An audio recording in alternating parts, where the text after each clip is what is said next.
शिवांश अब महामाया के महल में सेनापति के तौर पर काम करने लगा था। महामाया का भरोसा शिवांश पर धीरे धीरे और गहरा होता जा रहा था। वो हर छोटी बड़ी बात शिवांश से साझा करती थी, पर अभी भी शिवांश को ऐसा कुछ पता नहीं चला था जिसके बल पर वो महामाया के जादू का अंदाजा लगा पाता। दिन पर दिन बीते जा रहे थे।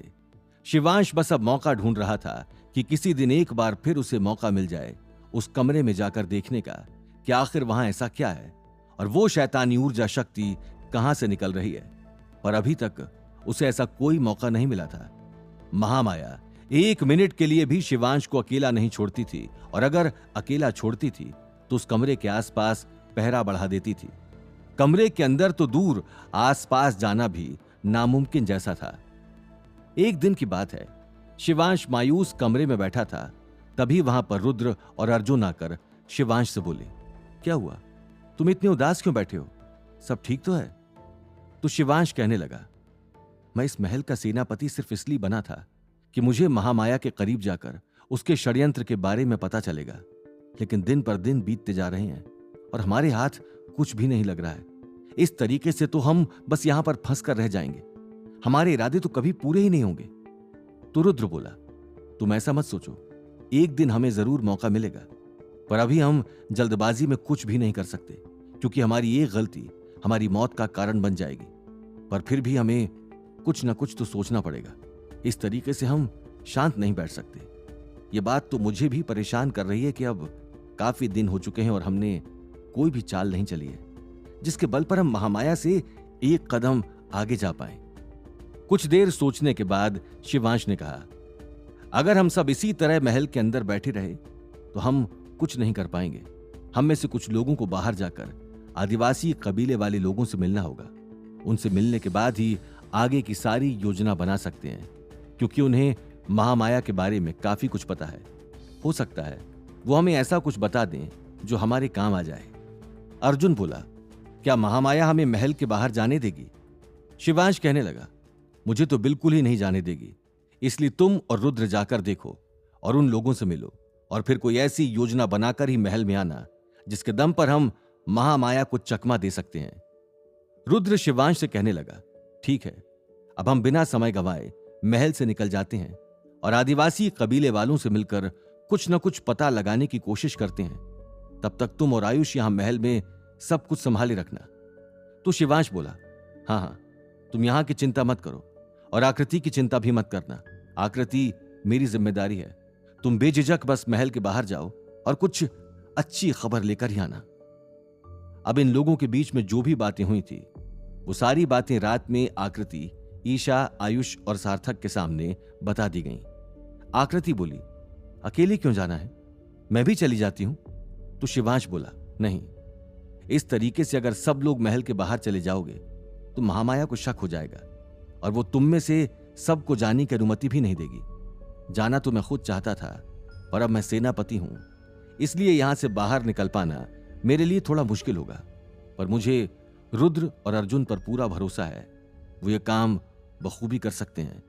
तो फिर ईशा आकृति से बोली, शिवांश ठीक कह रहा है, तुम हमारे साथ यहीं रुको और अर्जुन को जाने दो। आकृति बोली, सारी समस्या तो इस बात की है कि महामाया से अनुमति लेगा कौन कि अर्जुन और रुद्र को बाहर जाना है कुछ दिनों के लिए। शिवांश बोला, यह जिम्मेदारी तुम मुझ पर छोड़ दो। यह तो मेरे लिए बाएं हाथ का खेल है, और वैसे भी महामाया आजकल मुझ पर ज्यादा ही भरोसा करने लगी है, तो उसके सामने कोई भी बात करना मेरे लिए मामूली बात हो गई है। और मेरी कही बात को महामाया टाल दे, ऐसा तो नहीं हो सकता। इसलिए मैं बात करूंगा और देखना वो मान भी जाएगी। बस तुम लोग वहां पर शांत खड़े रहना। अगले दिन सुबह होते ही सबसे पहले शिवांश महामाया के पास चला गया। इतनी सुबह शिवांश को देखकर महामाया घबराकर खड़ी हुई और कहने लगी, क्या हुआ? सब कुछ ठीक तो है ना? फिर से किसी ने महल पर हमला कर दिया है क्या? तो शिवांश बोला, नहीं नहीं महारानी जी, ऐसी कोई बात नहीं है। मुझे बस आपसे कुछ काम था, इसलिए इतनी सुबह आपको तकलीफ दी। तो महामाया एक ठंडी सांस लेकर बोली, अरे तुमने तो मुझे डरा ही दिया था। बताओ तुम्हें क्या काम है और तकलीफ कैसी?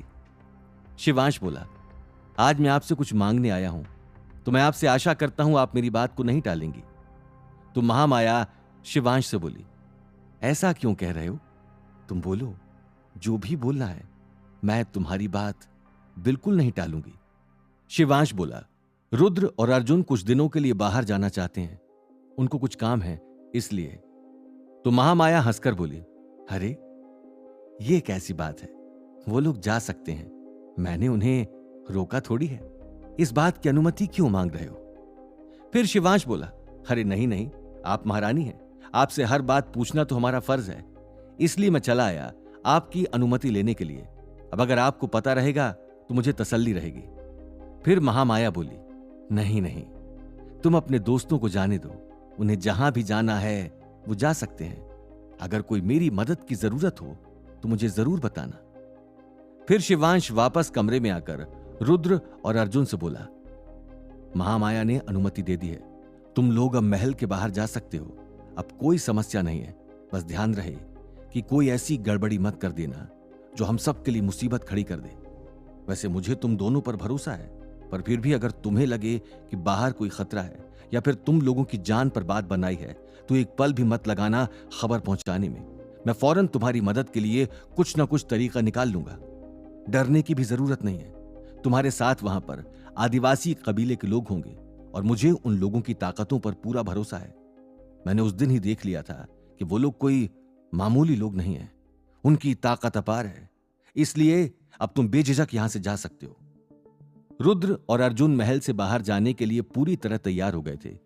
दूसरी तरफ महामाया बैठकर यह सोच रही थी कि उसकी किस्मत कितनी अच्छी है कि उसे शिवांश जैसा महान योद्धा अपने सेनापति के रूप में मिला है। महामाया अपनी दासियों से यह बात कर रही थी, हमने तो सोचा था ये लोग बस मेहमान बनकर आएंगे, पर देखो ना हमारे कितने काम आ रहे हैं। महामाया शिवांश की तारीफ कर रही थी, तभी उनमें से एक दासी बोली, मुझे उन लोगों में कुछ गड़बड़ लगती है। तो महामाया उसकी बात काटकर बोली, तुम्हें क्या गड़बड़ लगता है?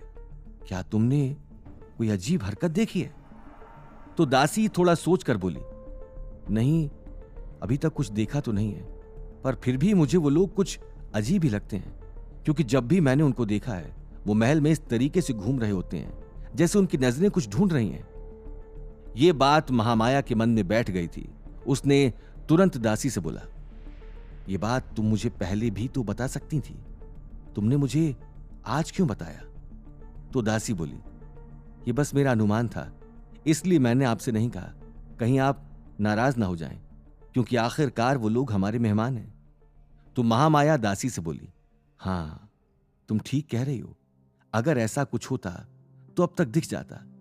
ये लोग इतने दिनों से हमारे साथ रह रहे हैं, इन्होंने हमारा कोई नुकसान नहीं किया है। यहां तक कि शिवांश ने तो उस दिन अपनी जान पर खेलकर इस महल की रक्षा की थी। तो इसलिए मैं तो नहीं मानती कि इन लोगों के मन में कोई षड्यंत्र पल रहा है। फिर भी अगर तुम्हें ऐसा लगता है तो इन पर नजर रखना शुरू कर दो। जैसे ही तुमको कुछ खबर मिले तो तुम फौरन मेरे पास आ जाना। ये मत सोचना कि मुझे बाद में बता दोगी, क्योंकि मैं हरगिज नहीं चाहती कि मेरे महल पर कोई आंच भी आने पाए। वैसे भी आजकल मेरे दुश्मन बाहर बढ़ गए हैं। जब से मैंने इस राज्य को हड़पा है तब से लोगों की नजर मेरे ऊपर ही है और एक के बाद एक हमले हो रहे हैं, इसलिए अब मुझे थोड़ा सावधान रहना पड़ेगा। दासी बोली, ठीक है, आपकी जो आज्ञा। अब से मैं उन लोगों पर नजर रखना शुरू करूंगी और अगर मुझे कोई ऐसी बात लगेगी जो अजीब है तो मैं फौरन आकर आपको बता दूंगी। महामाया को अभी भी दासी की बातों पर भरोसा नहीं हो रहा था, क्योंकि वो शिवांश और उसके दोस्तों के प्रति ये मान चुकी थी कि वो लोग यहां पर किसी मकसद से नहीं आए हैं, सिर्फ यहां घूमने के लिए आए हैं। और महामाया अपने ख्यालों में भी ये नहीं सोच सकती थी कि शिवांश कुछ गलत कर सकता है। रुद्र और अर्जुन महल के बाहर चले गए थे। अब वो जंगल की तरफ बढ़ रहे थे, जहां आदिवासी कबीले वाले लोगों का ठिकाना था। तकरीबन पूरे दिन के सफर के बाद शाम होते होते वो लोग जंगल में पहुंच गए थे, पर अभी तक उन्हें आदिवासी कबीले की टुकड़ी नहीं मिली थी। इसलिए अर्जुन रुद्र से बोला, इस जंगल में तो हमें कोई दिखाई नहीं पड़ रहा, पर शिवांश ने तो यहीं का ही पता बताया था। तो रुद्र बोला, हां, मैंने भी सुना था कि वो लोग यहीं रहते हैं, पर इस वक्त वो कहां हैं मुझे नहीं पता। चलो फिर भी हम आगे चलकर जंगल में और अंदर देख लेते हैं। अब इतनी दूर तक आ ही गए हैं तो बिना ढूंढे तो वापस जाना मूर्खता होगी, और शिवांश ने हमें बहुत भरोसे के साथ भेजा है, इसलिए मैं तो बिना कोई सबूत या सुराग लिए यहां से वापस नहीं जाने वाला। अर्जुन भी बोला, हाँ तुम ठीक कह रहे हो, चलो आगे चलकर देखते हैं। वो दोनों थोड़ा आगे चलकर देखते हैं कि थोड़ी ही दूर पर लालटेन की रोशनी दिखाई पड़ती है। अर्जुन तुरंत रुद्र से बोला, वो देखो हमें मिल गया उनका ठिकाना, अब जल्दी जल्दी कदम बढ़ाकर वहां पहुंच जाते हैं। ठिकाने पर पहुंचने के बाद जब रुद्र और अर्जुन को कबीले के लोगों ने देखा तो उन्हें लगा जैसे ये लोग कोई दुश्मन है, क्योंकि रुद्र की पहचान सिर्फ कबीले के सरदार और मंत्री को ही थी, और वो दोनों ही उस वक्त वहां पर उपस्थित नहीं थे। तो कबीले वालों ने उन दोनों को देखकर उन पर धावा बोल दिया। रुद्र और अर्जुन अकेले थे और कबीले में लोग बहुत सारे, इसलिए आसानी से कबीले वाले लोगों ने रुद्र और अर्जुन को रस्सियों के सहारे एक पेड़ पर जाकर बांध दिया, और अब वो सरदार के आने का इंतजार करने लगे। रुद्र बार बार कबीले वाले लोगों को बता रहा था, मैं आप लोगों को नुकसान पहुंचाने नहीं आया हूं, मैं सरदार के आदेश पर ही आया हूं। अगर तुम्हारे सरदार को ये पता चलेगा तो तुम सब बहुत ज्यादा पछताओगे, हमारे साथ ऐसा मत करो। लेकिन कबीले वाले लोग एक भी बात नहीं सुन रहे थे। आखिर वो आदिवासी थे, और उन लोगों को जंगल में इस तरीके से आकर कोई खोजे तो उन्हें ऐसा ही लगता है कि कोई उन पर हमला करने वाला है। अब तो सरदार का इंतजार होने लगा। रात आधी बीत गई थी। तब सरदार और मंत्री वापस आए तो उनमें से एक आदमी ने बताया, 2 लोग आज हमारे कबीले पर हमला करने के लिए आए थे, हमने उन्हें बंदी बना लिया है। तो सरदार बोला, दिखाओ मुझे कौन है वो लोग।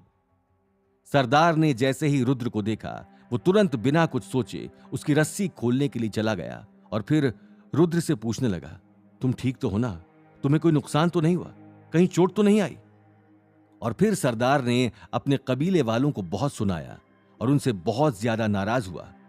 तुम विजयला राज्य के राजकुमार के साथ इस तरह का व्यवहार कैसे कर सकते हो? तुम्हें पता भी है ये लोग आखिर हैं कौन? अब क्या सरदार से मिलने के बाद रुद्र और अर्जुन को महामाया से जुड़ी कोई गहरी बात पता चलेगी? आगे जानने के लिए सुनते रहिए सीक्रेट वॉरियर शिवांश, सिर्फ पॉकेट एफएम पर। जब सरदार ने रुद्र को जंगल में देखा तो वो बहुत ज्यादा खुश हो गया। अब आदिवासी कबीले का सरदार ये समझ गया था कि रुद्र उनकी मदद करने के लिए तैयार है। फिर उन्होंने सम्मान से रुद्र और अर्जुन को अंदर बिठाया। अब कमरे में सिर्फ आदिवासी कबीले का सरदार रुद्र और अर्जुन ही थे। सरदार रुद्र से पूछने लगा, अचानक यहां आने का कोई विशेष कारण? रुद्र सरदार से कहने लगा, मुझे आपकी चिट्ठी मिली थी और मैं बेहद खुश हूं कि आप लोग भी मेरी ही तरह महामाया से बदला लेने के लिए उत्सुक हैं और आप हमारी मदद करना चाहते हैं। मैंने कुसुम के हाथों चिट्ठी का जवाब भी भिजवाया था, लेकिन इतने दिनों तक हम वहां रहकर कुछ भी नहीं कर पाए, क्योंकि महामाया के आसपास जाना या फिर उसके अंदर की बातों को जानना बहुत मुश्किल है। हमने पूरी कोशिश कर ली पर हम हर कोशिश में नाकामयाब रहे। इसलिए अब हम आपसे मिलकर एक नया प्लान तैयार करने आए हैं, जिससे हमें महामाया से लड़ाई करने में मदद मिल सके, क्योंकि बस दिन बीतते जा रहे हैं और हम कुछ भी नहीं कर पा रहे। महामाया के कमरे तक तो दूर की बात है, महामाया के आसपास भी पहुंचना बहुत मुश्किल काम है। इसलिए हमें आपकी मदद चाहिए। हम नहीं पता लगा पा रहे हैं कि महामाया आखिर अपने जादू को कैसे बढ़ा रही है और वो इतनी शक्तिशाली कैसे बनती जा रही है। अगर जल्द से जल्द इस बात का पता नहीं लगाया गया तो आपको पता है कि पृथ्वी पर प्रलय आ जाएगा। महामाया तो चाहती ही यही थी, उसे सिर्फ अपने राज्य को बढ़ाने का लालच है। इसलिए हमें जल्द से जल्द महामाया को रोकना होगा, और इस काम में मैं अब अकेला नहीं हूं। मेरे साथ मेरे कुछ दोस्त जैसे कि शिवांश, आयुष, ईशा और अर्जुन, ये लोग भी मेरा साथ दे रहे हैं महामाया को हराने में और मेरा विजयला राज्य वापस लेने में। तो सरदार रुद्र से बोला, ये शिवांश वही लड़का तो नहीं है जिसने उस दिन वहां हमारे आदमी की जान ले ली थी? तो रुद्र बोला, हाँ, शिवांश वही लड़का है, पर आप ये मत समझना कि शिवांश बुरा है। उस दिन माना कि शिवांश की गलती थी, शिवांश को आपके आदमी की जान नहीं लेनी चाहिए थी, पर उसका अलग प्लान था। अगर शिवांश उस दिन उस आदमी की जान नहीं लेता तो महामाया की नजरों में शिवांश अच्छा नहीं बन पाता, और यही एक तरीका था महामाया के करीब रहने का। इसलिए उस लड़ाई में शिवांश बिल्कुल भी नहीं डरा। आपके आदमी के साथ जो भी हुआ उसके लिए हम सिर्फ माफी ही मांग सकते हैं और उम्मीद करता हूं कि आप हमें और शिवांश दोनों को माफ कर देंगे। शिवांश एक जरिया है जो हमें महामाया के चंगुल से आजाद करवा सकता है। आपको उसकी ताकतों का अंदाजा नहीं है, इसलिए शिवांश से अब आप नाराज मत रहिए और अपनी नाराजगी को छोड़ दीजिए, क्योंकि ये वक्त नाराज होने का नहीं है, ये आपको भी पता है और मुझे आपकी वाकई में बहुत जरूरत है। इसलिए मैं आपसे विनती करता हूं कि जितना हो सके मेरी मदद करिए, क्योंकि अब हमारे पास और कोई चारा नहीं बचा है और अब ऐसा लग रहा है कि महामाया हमें बहुत जल्द पकड़ लेगी। सरदार रुद्र को दिलासा देते हुए बोला, ऐसा कुछ नहीं होगा, अब आप परेशान मत होइए, हम यहां से देख लेंगे कि आगे क्या करना है। आप निश्चिंत हो जाइए राजकुमार। रात बहुत हो गई थी। अर्जुन और रुद्र काफी थके हुए थे। उनकी आंख कब लग गई उन्हें पता भी नहीं चला। अगली सुबह होते ही रुद्र जब सरदार के साथ बैठा था तो उसने सरदार से कहा, मुझे आपसे कुछ सवाल करने हैं। आशा करता हूं उनका जवाब आपके पास तो होगा ही। आप लोग महामाया को बहुत पहले से जानते हैं, तो आपको तो उसकी कोई एक कमजोरी के बारे में अवश्य पता होगा जिससे हम उसे हरा सकते हैं। तो कबीले का सरदार रुद्र से कहने लगा, शायद नहीं, क्योंकि महामाया ने हर चीज इतनी गुप्त रखी है कि उसके बारे में पता लगा पाना बहुत बड़ी बात है। और हां, हम महामाया को बहुत समय से जानते हैं, क्योंकि जब से महामाया ने विजयला राज्य पर अपना कब्जा किया उससे पहले ही जादुई नगरी से हमारा मुकाबला हो चुका था। हमें महामाया या उसका खानदान कभी पसंद नहीं था, और फिर हद तो तब हो गई जब उसने विजयला राज्य के महाराज की जान ले ली। तब से हमने ठान लिया कि हम महाराज की मौत का बदला जरूर लेंगे। तब से हम बस रोज इसी मौके की तलाश में रहते हैं कि कब हम महामाया को खत्म कर दें। पर ये इतना आसान नहीं है। महामाया एक बहुत बड़ी जादूगरनी है। उसके सामने छोटे मोटे जादू या फिर साधना तकनीकों का टिकना नामुमकिन है। फिर रुद्र सरदार से बोला, क्या आपको पता है कि महामाया के परिवार में कौन कौन है? और अगर वो यहां पर है तो फिर जादुई नगरी की देखभाल कौन कर रहा है? सरदार बोला, महामाया का परिवार काफी बड़ा था, पर धीरे धीरे उसके परिवार के लोगों की मृत्यु होनी शुरू हो गई और 2 लोगों की मौत की जिम्मेदार तो वो खुद है। सिंहासन के लालच में उसने अपने भाई और अपने पिता की जान ले ली थी। वो बहुत क्रूर है, उससे अच्छाई की उम्मीद करना ही बेकार है। रुद्र सरदार से बोला, अगर हम जादुई नगरी जाएं तो हम पता लगा सकते हैं कि आखिर महामाया क्या करना चाहती है। वहां तो हर किसी को पता होगा महामाया के षड्यंत्र के बारे में। तो सरदार रुद्र को समझाते हुए बोला, नहीं, आप ऐसा बिल्कुल नहीं करेंगे। अगर आप वहां गए तो यह खबर महामाया तक पहुंच जाएगी और फिर महामाया को पता चल जाएगा कि आप कोई और नहीं, विजयला राज्य के राजकुमार हैं। इसलिए मैं आपको खतरे में नहीं डाल सकता। मैं नहीं चाहता आप किसी बड़ी मुसीबत में फंस जाएं। महाराज को तो हम खो ही चुके हैं, अब आपको नहीं खो सकते। आप चिंता मत करिए। अगर आप ऐसा चाहते हैं कि जादुई नगरी में जाया जाए तो हम जरूर जाएंगे, पर ऐसे नहीं, एक पूरे प्लान के साथ। और मुझे नहीं लगता कि हमें वहां पर भी ज्यादा कुछ मिलेगा, क्योंकि महामाया अपने किसी भी काम को करने के पहले या उसके बाद में एक भी सुराग नहीं छोड़ती है। तो उसकी कमजोरी ढूंढ पाना तो नामुमकिन जैसा ही है, पर फिर भी हम कोशिश करना नहीं छोड़ सकते। आदिवासी कबीले का सरदार रुद्र और अर्जुन से कुछ समय मांगता है और कहता है, आप लोग मुझे कुछ दिनों का समय दीजिए। मैं सोचता हूं कि कैसे हमें जादुई नगरी में जाकर महामाया के बारे में पता लगाना है। ऐसे जाएंगे तो पकड़े जाएंगे, इसलिए एक पूरा प्लान बनाना पड़ेगा। तो रुद्र सरदार से बोला, क्या मैं शिवांश को इस बारे में बता सकता हूं? तो सरदार ने रुद्र को मना कर दिया। इस वक्त महल में कोई खबर पहुंचाना ठीक नहीं होगा। एक बार हमारा काम हो जाए फिर आप खुद ब खुद उसे जाकर बता सकते हो, पर अभी ये सब करना मौत के मुंह में हाथ डालने जैसा है। इसलिए जो जो मैं कह रहा हूं बस आप वैसा करते जाइए। रुद्र चला तो गया था, लेकिन आकृति को अब रुद्र की चिंता सताने लगी थी। आकृति मायूस होकर कमरे में बैठी थी। शिवांश समझ गया कि आकृति क्या सोच रही है। शिवांश आकृति के पास जाकर बोला, तुम्हें रुद्र के लिए चिंता करने की जरूरत नहीं है, वो खुद ही इतना बहादुर है। और उसके साथ तो अर्जुन भी है। तो आकृति भरी हुई आंखों से बोली, अब इस दुनिया में रुद्र ही इकलौता परिवार है मेरा। अगर उससे भी कुछ हो गया तब तो मैं क्या करूंगी? शिवांश आकृति से कहने लगा, नहीं नहीं, शुभ शुभ बोलो, ऐसा कुछ भी नहीं हो सकता। और रुद्र वहां पर कोई युद्ध लड़ने के लिए नहीं गया है, वो बस कुछ चीजें पता करने गया है। तुम देखना वो जल्दी वापस आ जाएगा। आकृति शिवांश की बातों पर बोली, हाँ मुझे भी लगता है, तुम ठीक कह रहे हो, मैं कुछ ज्यादा ही परेशान हो रही हूं।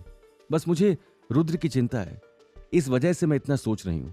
पर मुझे पता है रुद्र बहुत बहादुर लड़का है, वो किसी भी मुसीबत का सामना कर लेगा, इसलिए मुझे चिंता करने की कोई जरूरत नहीं है। इतना कहकर आकृति खुश मन से कमरे के बाहर चली गई। शिवांश अब इंतजार करने लगा कि रुद्र की तरफ से कोई संदेश आएगा, लेकिन पूरे 2 दिन बीत गए थे। रुद्र ने कोई चिट्ठी, कोई संदेश नहीं भेजा था। शिवांश की चिंता बढ़ने लगी थी कि कहीं रुद्र और अर्जुन को कुछ हो तो नहीं गया है। एक दिन मौका देखकर शिवांश कुसुम से पूछने लगा, क्या मेरे लिए कोई संदेश आया है? क्या रुद्र ने कोई संदेशा भेजा है? तो कुसुम शिवांश से बोली, नहीं, अभी तक तो ऐसा कोई संदेश नहीं आया है। अगर ऐसा कुछ होगा तो मैं आप तक खबर अवश्य पहुंचा दूंगी, आप परेशान मत होइए। अगर आप चाहते हैं कि आपकी उनसे कुछ बात हो जाए तो मैं तुरंत अपने आदमी को भेजकर उनके लिए यह संदेश भिजवा सकती हूं। तो शिवांश बोला, हाँ हाँ, तुम ऐसा कर दो, और उस चिट्ठी में लिखना कि अगर रुद्र और अर्जुन सही सलामत पहुंच गए हैं तो बता दें, क्योंकि यहां सब बहुत ज्यादा चिंतित हैं, और अगर उन्हें कुछ भी पता चला है तो वो ये बात भी बता दें। मुझसे अब इंतजार नहीं हो रहा है। कुसुम शिवांश से कहने लगी, आप सही बोल रहे हैं, सिर्फ आपसे ही नहीं, अब हम में से किसी से भी इंतजार नहीं हो रहा है। शिवांश अब रुद्र के जवाब का इंतजार करने लगी कि रुद्र चिट्ठी में क्या लिखेगा। अब वो दूत आदिवासी कबीले में पहुंचा और उसने अपनी चिट्ठी रुद्र के हाथों में थमा दी। रुद्र अर्जुन से बोला, अरे हम लोग यहां पर आकर ये तो भूल ही गए कि हमें शिवांश को कुछ बताना भी है। फिर रुद्र अपनी चिट्ठी के जवाब में लिखता है, हाँ हम सही सलामत यहां पहुंच गए हैं और हमें कोई तकलीफ नहीं है। हम बहुत जल्द कोई खुशखबरी लेकर ही वापस आएंगे, परेशान होने की जरूरत नहीं है। यहां आदिवासी कबीले के सरदार से हमारी बात हो चुकी है और उन्होंने इस बात का आश्वासन दिया है कि हम साथ मिलकर लड़ेंगे, इसलिए अब मुझे कोई चिंता भी नहीं है। और तुम लोग भी हमारी चिंता करना छोड़ दो। तुम लोग महल के अंदर की चीजों पर खास ध्यान रखना। कहीं भी कोई चीज अगर तुम्हें लगती है जो अजीब है तो फौरन मुझे बता देना। बस महामाया को हम पर शक नहीं होना चाहिए। चिट्ठी में कुछ और बातें लिखने के बाद रुद्र ने दूत के हाथों चिट्ठी वापस भिजवा दी। रुद्र की चिट्ठी शिवांश को मिलती है और उसे पढ़ने के बाद शिवांश काफी ठीक महसूस करता है। उसके मन से रुद्र और अर्जुन की चिंता अब मिट गई थी। उसे पता था कि रुद्र और अर्जुन को कुछ नहीं होगा और वो जिस काम के लिए यहां से गए हैं उसे पूरा करके ही आएंगे। महामाया अब शिवांश के कंधों पर महल की जिम्मेदारी का भार बढ़ा रही थी। शिवांश को तो बिल्कुल भी वक्त ही नहीं मिलता था अपने कामों से। इस बात से ईशा बहुत नाराज थी, क्योंकि अब शिवांश ईशा को बहुत कम वक्त दे पा रहा था। ईशा सारा दिन अकेली गुमसुम घूमा करती थी और शिवांश का इंतजार करती रहती थी। लेकिन शिवांश को महामाया ने इतने सारे काम सौंप दिए थे कि अब शिवांश को सांस लेने की भी फुर्सत नहीं थी। कहीं ना कहीं शिवांश जानता था कि अगर उसने एक भी काम में गड़बड़ की या फिर महामाया को कुछ भी ऐसा वैसा लगा तो ये बात उनके लिए हरगिज अच्छी नहीं होगी। हालांकि शिवांश को यह काम करने में बिल्कुल भी मजा नहीं आ रहा था, लेकिन उसके पास कोई और चारा नहीं बचा था। एक दिन शिवांश को अकेला देख ईशा शिवांश के बगल में जाकर बैठ गई और उससे कहने लगी, आजकल तुम अपने कामों में इतने व्यस्त हो गए हो कि तुम्हारे पास मेरे लिए समय ही नहीं बचा है। मैं सारा दिन तुम्हारा इंतजार करती हूं, पर तुम्हारे काम ही खत्म नहीं होते। तो शिवांश ईशा से बोला, हाँ मुझे भी ऐसा ही महसूस हो रहा है, पर मैं मजबूर हूं, मैं कुछ नहीं कर सकता। अगर मैंने महामाया का काम ध्यान से नहीं किया तो उसके आगे तुम्हें भी पता है कि हम अपनी मंजिल से भटक जाएंगे, इसलिए मैं चुपचाप उसकी बातें सुन लेता हूं। क्या होगा जब अर्जुन और रुद्र आदिवासी कबीले के लोगों के साथ जादुई नगरी में प्रवेश करेंगे? आगे जानने के लिए सुनते रहिए सीक्रेट वॉरियर शिवांश, सिर्फ पॉकेट एफएम पर। अब जैसा आदिवासी कबीले के सरदार ने रुद्र से वादा किया था उन्होंने अपने वादे को पूरा करने के लिए रुद्र से कहा, हमने एक प्लान बनाया है जिससे हम आसानी से जादुई नगरी में जा सकते हैं और किसी को शक भी नहीं होगा कि हम वहां क्या करने आए हैं। तो रुद्र उत्सुकता से बोला, हां बताइए क्या प्लान है। तो आदिवासी कबीले का सरदार बोला, हम वहां पर एक जादूगर का परिवार बनकर जाएंगे और वहां के लोगों को यह भरोसा दिलाएंगे कि हम जादूगर ही हैं और महामाया से मिलना चाहते हैं। पर ध्यान रहे, हमारी हरकतों से ऐसा बिल्कुल नहीं लगना चाहिए कि हम में से किसी को भी जादू नहीं आता है। तो अर्जुन बोला, लेकिन सच में हमें जादू नहीं आता है। तो सरदार मुस्कुराकर कहने लगा, आपको नहीं आता है पर मुझे आता है, इसलिए इससे बेहतर कोई तरकीब नहीं हो सकती जादुई नगरी में घुसने की। अगर आपको मेरी ये तरकीब पसंद आई है तो हम कल ही निकल जाएंगे। रुद्र बोला, आप ठीक कह रहे हैं, पर वैसे भी कुछ ना करने से तो कुछ करना ही बेहतर है। आप चलने की तैयारी करिए, हम भी आपके साथ चलेंगे। तो सरदार बोला, नहीं नहीं राजकुमार, आप हमारे साथ मत चलिए, वहां खतरा हो सकता है। तो रुद्र ने बोला, खतरों से मुझे डर नहीं लगता और ये लड़ाई मेरे पिताजी के लिए है, इसलिए मैं पीछे नहीं हट सकता। और आपसे भी यही विनती होगी कि आप भी मुझे किसी चीज के लिए न रुकें। सरदार रुद्र से बोला, ठीक है, मैं आपको नहीं रोक रहा हूं, आप भी हमारे साथ चल सकते हैं। इस सफर में बहुत सारे ऐसे जोखिम आएंगे जहां आपको लगेगा कि अब आपकी जान नहीं बचेगी, पर मैं आपसे वादा करता हूं कि मैं मरते दम तक आपकी रक्षा करूंगा। अर्जुन, रुद्र, सरदार और उसके मंत्री ने कुछ इस तरह के कपड़े पहन लिए कि देखने से ही लग रहा था कि किसी जादूगर खानदान से आए हुए हैं। उनको पहचानना भी मुश्किल हो रहा था। यह देखकर रुद्र काफी खुश हुआ और सरदार से बोला, आपका तरीका तो काम कर रहा है, इन पोशाकों ने तो हमारा हुलिया ही बदल दिया है। अब कोई भी हमें नहीं पहचान पाएगा और हम जादूगर ही लगेंगे। अब जादुई नगरी में घुसने की तैयारी होने लगी। हालांकि जादुई नगरी के अंदर जाना इतना आसान नहीं था, पर फिर भी आदिवासी कबीले के सरदार के पास दिमाग बहुत था। उन्होंने अपने दिमाग का इस्तेमाल करके कुछ ऐसी तरकीब निकाली कि जादुई नगरी के पास पहुंचते ही जो दरबान वहां की रक्षा के लिए खड़े थे, उन्होंने अपने आप इन लोगों को अंदर जाने की अनुमति दे दी। जब रुद्र ने ये देखा तो वो समझ गया कि सरदार ने कुछ न कुछ जादू किया है। इस वजह से जो दरबान लोग खड़े थे उन्हें भरोसा हो गया कि वो लोग जादूगर ही हैं। अंदर जाने के बाद जादू की नगरी सच में जादुई लग रही थी। वो काफी सुंदर थी, हर तरफ हरियाली ही हरियाली थी, पर देखने से ही समझ आ रहा था कि ये सब जादू से बनाया गया है। कोई भी सामान असली नहीं था, पर देखने में इतना सुंदर था कि किसी की भी आंखें फटी की फटी रह जाती। अब चारों तरफ का मुआयना करते हुए सरदार, अर्जुन, रुद्र और मंत्री आगे बढ़ रहे थे। उस वक्त वहां सन्नाटा था, कहीं भी कोई इंसान दिखाई नहीं दे रहा था। आगे चलने के बाद एक आदमी आया और इन लोगों से कहने लगा, अरे अरे भाई, अंदर कहां चले आ रहे हो? पता है ना ये जादुई नगरी है, महामाया की नगरी है, यहां आप ऐसे ही कहीं नहीं जा सकते हैं। सरदार ने उस आदमी को देखकर तुरंत हाथ जोड़ लिए और कहने लगा, मुझे माफ करिए, हम यहां पर नए हैं, हम महामाया से मिलना चाहते हैं, हमें उनसे कुछ जरूरी काम है। वो आदमी सरदार को बताने लगा, महामाया अब यहां नहीं रहती हैं, वो विजयला राज्य की महारानी हो गई हैं, और अगर आपको मिलना है तो आपको वहीं जाना पड़ेगा। तो सरदार उस आदमी से बोला, हां मुझे पता है, पर अगर हमारी मुलाकात महामाया के किसी खास आदमी से हो जाती तो अच्छा होता। कुछ खास संदेश है उनके लिए जो उनके बहुत काम आ सकता है, इसलिए हमें उनसे मिलवा दीजिए। उस आदमी ने कुछ सोचा और फिर उन लोगों से कहा, तुम यहीं रुको, मैं किसी को भेजता हूं। थोड़ी देर में एक छोटे कद का आदमी इन लोगों की तरफ बढ़ता हुआ आ रहा था। जब वो पास आया तो उसने सबसे पहले सरदार से यही पूछा, ऐसा क्या संदेश है जो महामाया को देना चाहते हो, और आखिर तुम लोग आए कहां से हो, मुझे सब बताओ। तो सरदार आगे आकर उस आदमी से कहने लगा, हम भी जादूगर हैं, हमें महामाया के लिए कुछ संदेश मिला है और वो संदेश उन तक पहुंचाना बहुत जरूरी है, क्योंकि जल्द से जल्द अगर ये नहीं हुआ तो महामाया की शक्तियां बढ़ाने में रुकावट आ सकती है। जब उस छोटे कद के आदमी ने यह सुना कि महामाया की शक्तियां बढ़ाने में अड़चन आ सकती है तो उसके कान खड़े हो गए। उसने तुरंत सरदार के हाथ में एक पत्र था वो छीन लिया और तुरंत वहां से दौड़कर भाग गया।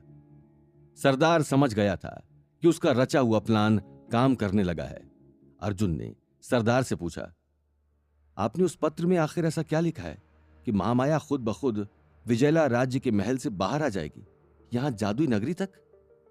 तो सरदार बोला, आप बस आगे आगे देखते जाओ कि क्या हो रहा है। महामाया खुद अपने पैरों पर भागकर यहां तक आएगी, क्योंकि वो एक बहुत बड़ी लालची औरत है। और अगर कोई एक ऐसी चीज जो उसकी शक्तियों को बढ़ा सकती है या कम कर सकती है, उसको पाने के लिए महामाया कुछ भी कर जाएगी। बस मैंने उस चिट्ठी में कुछ ऐसा ही लिखा है। समय रहते मैं आपको बता दूंगा, आप चिंता मत करिए। अब आदिवासी कबीले का सरदार रुद्र, अर्जुन और मंत्री चारों तरफ जादुई नगरी में टहल रहे थे। जादुई नगरी में लोग बहुत कम थे, तो यह बात रुद्र को बहुत अजीब लगी।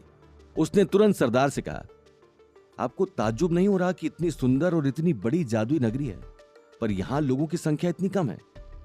तो सरदार ने रुद्र को बताया, तुम जो देख रहे हो ये सिर्फ तुम्हारी आंखों का भ्रम है।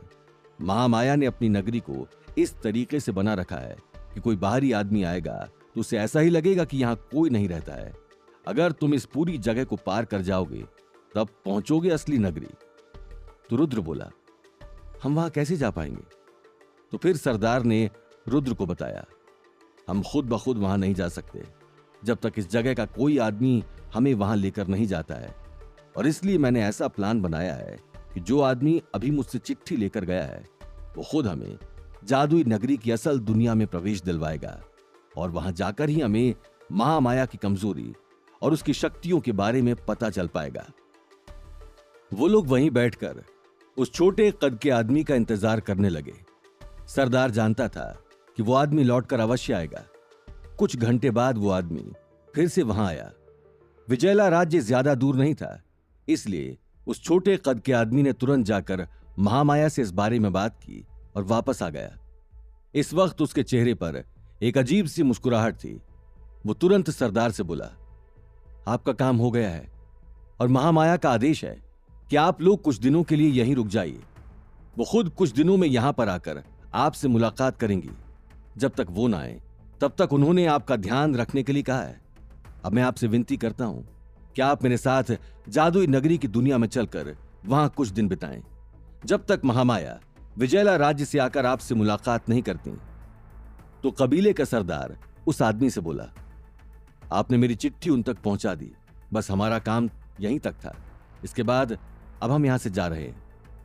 जब महामाया विजयला से बाहर आ जाएंगी तो हमें खुद ब खुद पता चल जाएगा और हम फिर से यहां आ जाएंगे। तब तक के लिए हमें इजाजत दीजिए। यह सुनकर वो छोटे कद का आदमी थोड़ा नाराज हो गया और सरदार से बोलने लगा, महामाया ने सख्त आदेश दिए हैं कि आप लोगों को जाने ना दिया जाए जब तक वो यहां नहीं आ जाती। इसलिए मैं आपसे विनती करता हूं कि मुझे जबरदस्ती करने पर मजबूर मत करिए। चुपचाप आप यहां पर रुक जाइए। सरदार ये सब कुछ जानबूझकर कर रहा था। फिर उसने बोला, ठीक है, हम कुछ दिनों तक यहां रुकेंगे। अगर 2-3 दिन के बाद भी महामाया यहां नहीं आई तो हम यहां से चले जाएंगे। तो वो छोटे कद का आदमी इस बात पर राजी हो गया और कहने लगा, ठीक है। फिर उसने इन लोगों को एक अजीब से ऊर्जा के घेरे में कैद कर दिया और उस ऊर्जा के घेरे की मदद से ये लोग जादुई नगरी की असल दुनिया में प्रवेश कर गए। वहां बहुत ऊंचे ऊंचे मकान बने थे और गगनचुंबी इमारतें थीं। ये सब कुछ देखकर अर्जुन और रुद्र की आंखें फैल गई थी। जादुई नगरी की चकाचौंध इतनी ज्यादा थी कि किसी को भी वहां से बाहर जाने का दिल ही ना करे। इतनी सुंदर नगरी, चारों तरफ बस हरियाली, लंबी लंबी इमारत और सुंदर नदियां। सरदार रुद्र से बोला, आपको अपनी आंखों के सामने जो भी दिखाई दे रहा है उसे सच मत मानिएगा। यह सब कुछ महामाया के जादू से बनाया गया है। इसलिए किसी भी चीज को हाथ लगाने से पहले सोच लेना, पता नहीं कौन सी चीज हमारे लिए खतरा बन जाए। असली जादुई नगरी में बहुत चहल पहल थी। वो छोटे कद का आदमी सरदार के पास आकर बोला, चलिए अब मैं आपको दिखा देता हूं कि अगले 3 दिन तक आपको कहां रुकना है। वो इन लोगों को एक बगीचे के पीछे ले जाकर एक अच्छी सुंदर सी इमारत में खड़ा कर देता है और कहने लगता है, यह है वो जगह जहां महामाया के मेहमान रहने आते हैं। अब आप भी महामाया के मेहमान जैसे ही हैं। तो जब तक वो यहां नहीं आ जाती आपको भी यहीं रुकना पड़ेगा। अगर आपको किसी भी चीज की जरूरत पड़े तो आप यहां के नौकरों से कह सकते हैं। आपकी खातिरदारी में अगर कोई कमी रह गई तो महामाया हमें नहीं छोड़ेंगी, इसलिए आपको किसी भी चीज की जरूरत हो तो संकोच मत करिएगा। वहीं दूसरी तरफ सरदार की चिट्ठी पढ़ने के बाद महामाया के होश उड़ गए थे और वो व्याकुल थी उन लोगों से मिलने के लिए। पर महामाया को यह नहीं पता था कि रुद्र, अर्जुन और कबीले के सरदार ही हैं। महामाया को सच में लग रहा था कि कोई बहुत बड़ा जादूगर महामाया से मिलना चाहता है और उसे कुछ ऐसा पता है जिसकी मदद से महामाया की शक्तियां घट सकती हैं या बढ़ सकती हैं। वो नहीं चाहती थी कि ये किसी और के हाथ लग जाए। महामाया अपनी दासी से बोली, हो सकता है कुछ दिनों बाद मुझे मेरी जादुई नगरी वापस जाना पड़े। तब तक ध्यान रहे कि मेरे पीछे महल में कुछ भी ऐसा ना हो जो मेरे लिए नुकसानदेह साबित हो। मैं तो आज ही जाना चाहती हूं, पर मुझे अगले 2 दिन कुछ जरूरी काम है, इसलिए 2 दिन बाद मैं जादुई नगरी जाऊंगी। मेरा जाना बहुत जरूरी है। अब मैं और इंतजार नहीं कर सकती। दासी महामाया से बोली, आप बिल्कुल निश्चिंत होकर जाइए।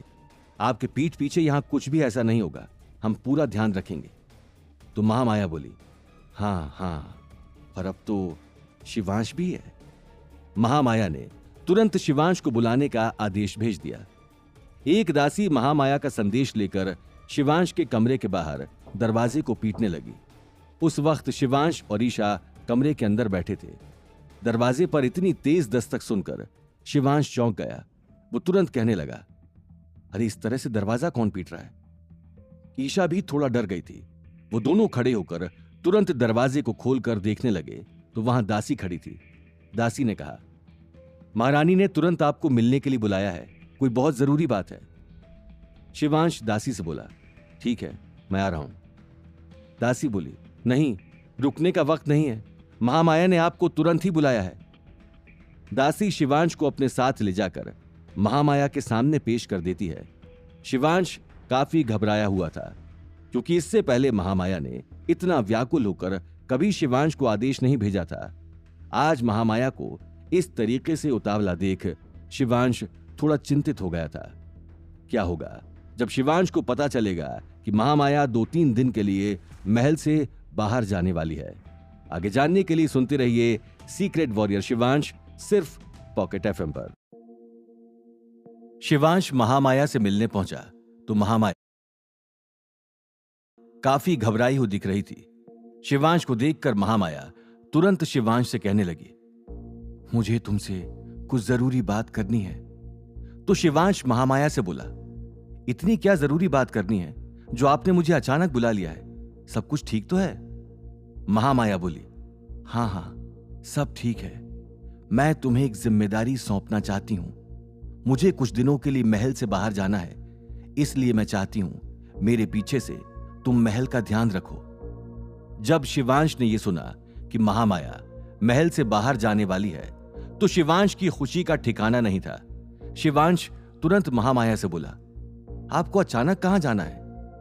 तो महामाया ने शिवांश से कह दिया, जितना कहा गया है बस उतना करो। मुझे किसी काम से बाहर जाना है, इसलिए मैं चाहती हूं मेरे पीछे महल की जिम्मेदारी तुम संभालो, क्योंकि मुझे पता है तुम ये काम बखूबी निभा सकते हो और अगर कोई मुसीबत आएगी तो तुम आराम से उससे निपट सकते हो। तो शिवांश बोला, हां, आप बेझिझक होकर जाइए, मैं आपके पीछे महल का पूरा ध्यान रखूंगा। शिवांश ने पूछा, आपको कब जाना है? तो महामाया बोली, यही शायद कल या परसों। मैं 2-3 दिन के लिए बाहर रहूंगी। शिवांश काफी खुश था, क्योंकि उसे ऐसा लग रहा था कि जब महामाया महल में उपस्थित नहीं होगी तो शिवांश कुछ न कुछ करके महामाया के कमरे तक तो पहुंच ही जाएगा। शिवांश ये खबर बाकी सबको सुनाना चाहता था और फिर वो अपने कमरे में गया और ये खबर आकृति, ईशा, आयुष और सार्थक को जाकर दे दी। उन लोगों ने जब ये खबर सुनी कि महामाया महल से बाहर जाने वाली है तो उनको भी वही खुशी महसूस हुई जो खुशी शिवांश महसूस कर रहा था। आकृति शिवांश से बोली, लगता है अब तो भगवान भी चाहते हैं कि महामाया जल्द से जल्द हमारे राज्य से बाहर चली जाए, इसलिए भगवान हमें एक के बाद एक इशारे कर रहे हैं और हमारी मदद कर रहे हैं। ईशा शिवांश से बोली, तो आगे का तुम्हारा क्या प्लान है? हमें सब कुछ पहले से ही सोचकर रखना होगा ताकि जिस वक्त महामाया महल से बाहर जाए कोई गड़बड़ ना हो और हम जल्दी से अपने काम में लग जाएं। क्योंकि अगर हमने थोड़ी सी भी देर की और कोई भी गड़बड़ हुई तो इतना अच्छा मौका हमारे हाथ से चला जाएगा और हो सकता है यह मौका हमें फिर कभी ना मिले। इसलिए हमें सब कुछ सोच समझकर करना होगा। शिवांश ईशा से बोला, तुम परेशान मत हो, हम कुछ ना कुछ कर ही लेंगे। अभी 2 दिन है, 2 दिन तक हम इतना अच्छा प्लान बना लेंगे कि महामाया या फिर महल में किसी को हम क्या करने वाले हैं और हमारा काम भी हो जाएगा। इस काम में अगर कोई हमारी मदद कर सकती है तो वो है कुसुम। कुसुम ही है जो यहां की दासियों और बाकी नौकरों के ऊपर है। तो अगर हम उसकी सहायता लेंगे तो हमें यह भी दिक्कत नहीं होगी, हम आकृति की मदद से उस कमरे तक पहुंच सकते हैं। वहीं दूसरी तरफ रुद्र, अर्जुन और आदिवासी कबीले का सरदार जादुई नगरी में प्रवेश कर गए थे। अब तो उन्हें रहने के लिए भी वहां एक जगह मिल गई थी। जब वो मेहमानों के लिए जो घर बनाया गया था उसके अंदर गए तो उसके अंदर जाकर उन्हें कुछ अजीब लगा, क्योंकि वहां पर कोई भी चीज साधारण घर जैसी महसूस नहीं हो रही थी। अंदर अजीब अजीब सी चीजें थी। तो कबीले के सरदार ने बोला, यहां पर किसी भी चीज को छूने की जुर्रत मत करना, क्योंकि हमें नहीं पता है महामाया ने यहां पर कौन सा जादू चला रखा है। इसलिए हमें सावधान ही रहना होगा। बगल में ही राजमहल है। रात में जब सब सो जाएंगे तो हमारा काम यह होगा कि हम राजमहल के अंदर जाकर छानबीन करेंगे और अपने मतलब की चीज ढूंढकर यहां से फौरन निकल जाएंगे। अर्जुन बोला, क्या ऐसा करना मुमकिन होगा? तो सरदार बोला, नामुमकिन तो कुछ भी नहीं है, पर हमें सब कुछ जल्दी करना होगा। तभी रुद्र कबीले के सरदार से बोला, मुझे शिवांश तक संदेशा पहुंचाना है कि हम लोग जादुई नगरी के अंदर प्रवेश कर गए हैं। अब मुझे लगता है कि हमें शिवांश को बता देना चाहिए। वो मेरे लिए परेशान हो रहा होगा और जब हम यहां से उसे कोई संदेश भेजेंगे तभी वो आगे प्लान बढ़ा पाएगा। तो सरदार बोला, पर अब तो हम जादुई नगरी में हैं, अब ऐसा करना मुमकिन नहीं होगा। आपको ये बात बाहर ही सोचनी चाहिए थी। आप अगर मुझे बता देते तो मैं अपने एक दूत को भेजकर ये संदेशा भिजवा देता, पर अब यहां से कुछ करना मेरे लिए असंभव है। आप देख ही रहे हो, पहले ही हम पर नजर रखी जा रही है। अब अगर हमने कोई भी ऐसा काम किया तो हमारे ऊपर मुसीबत आ जाएगी। फिर भी राजकुमार, आप परेशान मत होइए, मुझे कुछ सोचने दीजिए। रही बात संदेश पहुंचाने की तो यह भी हो जाएगा। अर्जुन कबीले के सरदार और रुद्र से बोला, हमें आसपास के इलाके में जाकर पूछताछ करनी चाहिए। हो सकता है हमें महामाया के बारे में कुछ ऐसा पता चल जाए जो हमें नहीं पता है। तो रुद्र बोला, तुम्हें लगता है यहां के लोग महामाया के खिलाफ कुछ भी बोलेंगे? तो अर्जुन कहने लगा, हां, मुझे पता है कि महामाया के खिलाफ तो वो कुछ नहीं बोलेंगे, पर अगर हम उन्हें यह विश्वास दिला दें कि हम भी महामाया के सताए हुए हैं और हम महामाया के शुभ चिंतक नहीं हैं, तो हो सकता है वो हमें अपने मन की बात बता सकें। क्योंकि मुझे इतना पता है कि महामाया से खुश तो कोई भी नहीं होगा। इसलिए हमें एक बार चलकर पता तो करना ही चाहिए। स्थानीय लोग सब कुछ जानते हैं जो राजमहल के अंदर पता नहीं चलेगा। कबीले का सरदार बोला, आप ठीक कह रहे हो, चलो अभी शाम होने में वक्त है, हम बाहर चलकर देख लेते हैं। अब तीनों लोग जादुई नगरी के मोहल्ले में घूमने लगे। सबसे पहले एक बड़ा सा घर बना था जिसके बाहर एक आदमी और एक औरत बैठे थे। तो कबीले के सरदार ने हाथ जोड़कर उन दोनों को प्रणाम किया। तो एक अजीब सी मुस्कुराहट के साथ उन दोनों औरत आदमी ने भी प्रणाम किया और वो अपने घर के अंदर चले गए। ये बात सरदार को बहुत अजीब लगी। उसे समझ नहीं आया कि ये लोग बिना कुछ बोले ही अंदर क्यों चले गए। तो अर्जुन बोला, हो सकता है हम बाहरी हैं तो हमसे वो लोग डर गए होंगे, इसलिए बिना बात किए ही अंदर चले गए। लेकिन ऐसा अगले घर में भी हुआ और एक के बाद एक जब 3-4 घर के लोग जो बाहर बैठे थे, अर्जुन, रुद्र और कबीले के सरदार को देखकर अपने घर के दरवाजे बंद कर लिए। तो अब तो ये तीनों को ही बात अजीब लगने लगी कि ऐसा क्यों हो रहा है। ये लोग हमसे मिलना क्यों नहीं चाहते हैं? हम कोई नुकसान पहुंचाने तो नहीं आए।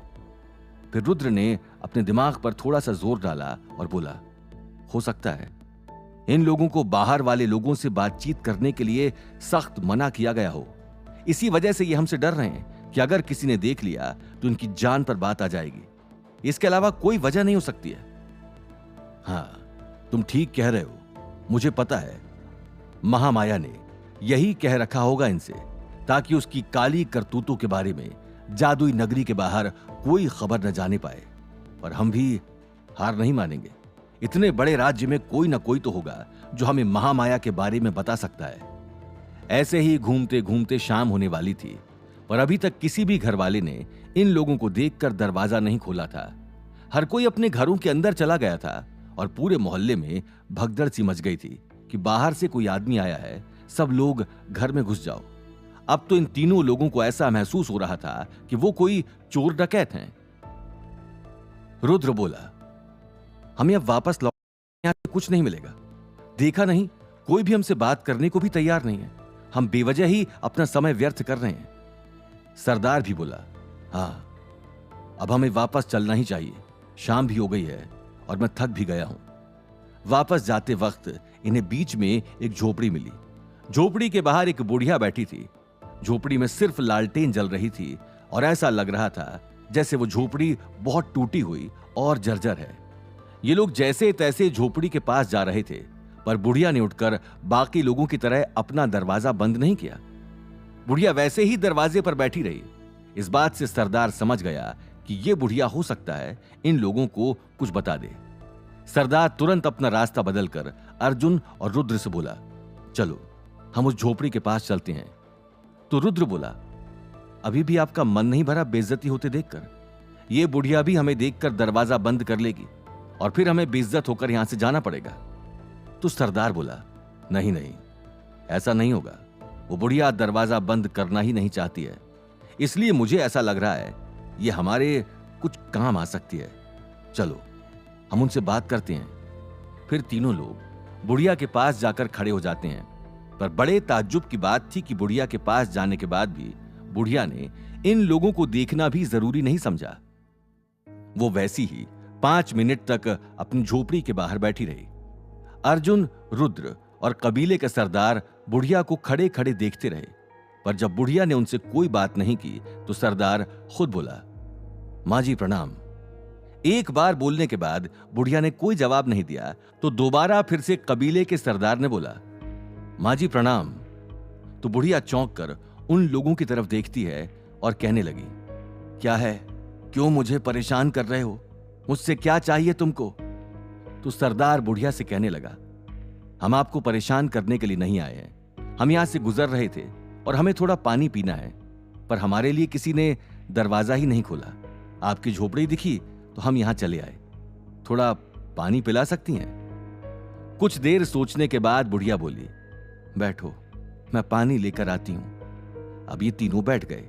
बुढ़िया अंदर गई और कुछ देर के बाद पानी लेकर बाहर आ गई। पानी देने के बाद बुढ़िया बोली, बहुत रात हो गई है, तुम्हें इतनी देर तक बाहर नहीं घूमना चाहिए। यह जादुई नगरी है, यहां कभी भी कुछ भी हो सकता है। तुम लोग मुझे यहां के तो लगते नहीं हो, कहीं बाहर से आए हो क्या? तो सरदार बोला, हाँ, हम यहां के नहीं हैं, हम बाहर से ही आए हैं। तो बुढ़िया हंस के बोली, इसी वजह से किसी ने तुम्हारे लिए दरवाजा नहीं खोला और तुम्हें पानी नहीं पिलाया। ये कोई नई बात नहीं है। यहां के लोग बाहर के लोगों से बातचीत करना पसंद नहीं करते। तो सरदार ने बुढ़िया से पूछा, आखिर ऐसा क्यों? यहां के लोग बाहर के लोगों से मिलना क्यों नहीं चाहते हैं? तो बुढ़िया बोली, लोग तो मिलना चाहते हैं, पर उन्हें मिलने नहीं दिया जाता। हमारे लिए सख्त आदेश है कि अगर हम किसी भी बाहर वाले से मिले या हमने उनसे बात करने की कोशिश की तो महामाया हमें कड़ा से कड़ा दंड देगी। ये बात सुनकर सरदार बुढ़िया से बोला, तो फिर आपने हमें देखकर दरवाजा क्यों नहीं बंद किया? आप तो हमसे बात कर रही हैं। तो बुढ़िया जोर जोर से हंसने लगी और कहने लगी, मुझे किसी की बातों से कोई फर्क नहीं पड़ता है। मैं तो अकेली जान हूं, कोई बात नहीं। अगर मुझे महामाया कड़ा दंड भी देगी तो वैसे भी अब इस जीवन में कुछ बचा नहीं है। सब कुछ तो उसने छीन ही लिया है। अब अगर मेरी जान भी ले लेगी तो कोई बात नहीं है। बुढ़िया की बातें सुनकर अर्जुन, रुद्र और सरदार ये तो समझ गए थे कि बुढ़िया महामाया को पसंद नहीं करती है और महामाया ने बुढ़िया के साथ कुछ तो गलत किया है। अब धीरे धीरे करके सरदार बुढ़िया से बाकी बातें भी पूछने लगा। सबसे पहले सरदार ने बुढ़िया से पूछा, क्या आप यहां पर अकेली ही रहती हैं? तो बुढ़िया बोली, हाँ, यही मेरा घर है और यही मेरा संसार है। मैं यहां पर अकेली रहती हूं, न मुझे किसी की जरूरत है और ना किसी को मेरी। क्या बुढ़िया इन लोगों को महामाया के बारे में और जादुई नगरी के बारे में कुछ भी बताएगी? आगे जानने के लिए सुनते रहिए सीक्रेट वॉरियर शिवांश, सिर्फ पॉकेट एफएम पर। सरदार बुढ़िया से अगला सवाल करता है, आपके परिवार वाले कहां हैं? आप यहां अकेली क्यों रह रही हैं? तो अब बुढ़िया इतने सारे सवालों से थोड़ा सा नाराज हो गई थी। वो सरदार से कहने लगी, अपने काम से काम रखो, तुम लोगों को पानी मिल गया, अब तुम्हें यहां से चले जाना चाहिए। इसके आगे मैं तुम्हें कुछ नहीं बताने वाली। तो सरदार ने जब देखा कि बुढ़िया नाराज हो रही है तो वो बुढ़िया से कहने लगा, अरे माँ जी, आप तो नाराज होने लगी। मैं तो बस इसलिए पूछ रहा था कि आप इतनी बूढ़ी हैं, इस उम्र में आपका अकेला रहना ठीक नहीं है। अगर कोई मुसीबत आ गई तो आप क्या करेंगी? तो बुढ़िया चिढ़कर बोली, इस दुनिया में मेरा कोई नहीं है, मैं अकेली ही रहती हूं और मुझ पर कोई मुसीबत नहीं आती है, इसलिए तुम मेरी चिंता मत करो। इन लोगों की बातों से बुढ़िया थोड़ा परेशान हो गई थी, इसलिए वो उठकर अंदर जाने लगी। फिर कबीले के सरदार ने देखा कि अब बुढ़िया अंदर जा रही है, हो सकता है अब इसके बाद उन्हें उससे कोई सवाल पूछने का मौका ना मिले। तो कबीले के सरदार ने बुढ़िया की साड़ी का पल्ला पकड़कर उसे रोकने की कोशिश की। बुढ़िया ने पीछे मुड़कर देखा तो वो बोली, अब क्या चाहिए तुम्हें? तो सरदार बोला, अम्मा, मुझे आपकी मदद की बेहद जरूरत है। अगर आप हमारी मदद कर सकती हैं तो मैं आपका सदा आभारी रहूंगा। तो बुढ़िया सरदार से बोली, मैंने पानी पिला दिया है, अब और इससे ज्यादा मैं तुम्हारी क्या मदद कर सकती हूं? तो सरदार ने बुढ़िया से कहा, क्या आप मुझे बता सकती हैं कि महामाया इस वक्त कहां है? वो यहां क्यों नहीं है? बुढ़िया तिरछी निगाह से सरदार की तरफ देखने लगी और कहने लगी, तुम मुझसे महामाया के बारे में क्यों पूछ रहे हो? आखिर तुम लोग कौन हो और इस तरह से महामाया के बारे में जानकारी क्यों चाहिए? तो सरदार बोला, मैं आपको सब कुछ बता दूंगा, पर पहले आप मुझसे वादा कीजिए कि आप हमारी मदद करेंगी। तो बुढ़िया बोली, ठीक है, अगर मुझे सच में लगेगा कि तुम्हें मेरी मदद की जरूरत है तो मैं तुम्हारी मदद कर दूंगी, पर उसके पहले तुम्हें सब कुछ सच सच अपने बारे में मुझे बताना होगा। सरदार बोला, ठीक है, हम आपको सब कुछ बता देंगे। बुढ़िया बोली, तो अंदर चलकर बात करो। इतनी रात तक अगर बाहर बैठे हुए राजमहल के लोगों ने देख लिया तो हमारे लिए मुसीबत खड़ी हो जाएगी और फिर वो हमें मिलने भी नहीं देंगे। इसलिए तुम सब आओ मेरी झोपड़ी में, आज रात यहीं रुक जाओ। अब रुद्र, अर्जुन और कबीले का सरदार अंदर झोपड़ी में चले गए। झोपड़ी में पूरी तरह से अंधेरा ही दिखाई पड़ रहा था। अर्जुन ने पूछा, आपने अपनी झोपड़ी में इतना अंधेरा क्यों कर रखा है? बुढ़िया एक व्यंग्यात्मक हंसी के साथ अर्जुन को जवाब देती है, अब तो सारी जिंदगी ही अंधेरे में हो गई है। अंधेरा खराब नहीं लगता, अंधेरे की आदत हो गई है। बुढ़िया की बातों से ये बखूबी समझ आ रहा था कि बुढ़िया को बहुत सताया गया है और वो अपनी जिंदगी से बहुत परेशान हो चुकी है, पर उसकी परेशानी की असली वजह अभी तक पता नहीं चल पाई थी। बुढ़िया अर्जुन, रुद्र और सरदार से बोली, तुम लोग भूखे होगे, पहले मैं तुम्हारे लिए कुछ खाने को बना दूं, उसके बाद हम सब बैठकर बातें करेंगे। बुढ़िया अंदर जाकर चूल्हा जलाने लगी और इन लोगों के लिए खाने की तैयारी करने लगी। बुढ़िया अंदर बैठी थी और रुद्र, सरदार और अर्जुन बाहर बैठकर बातें कर रहे थे कि सरदार बोला, हो ना हो इस बुढ़िया को ऐसा कुछ पता है जो हमारे बहुत काम आ सकता है।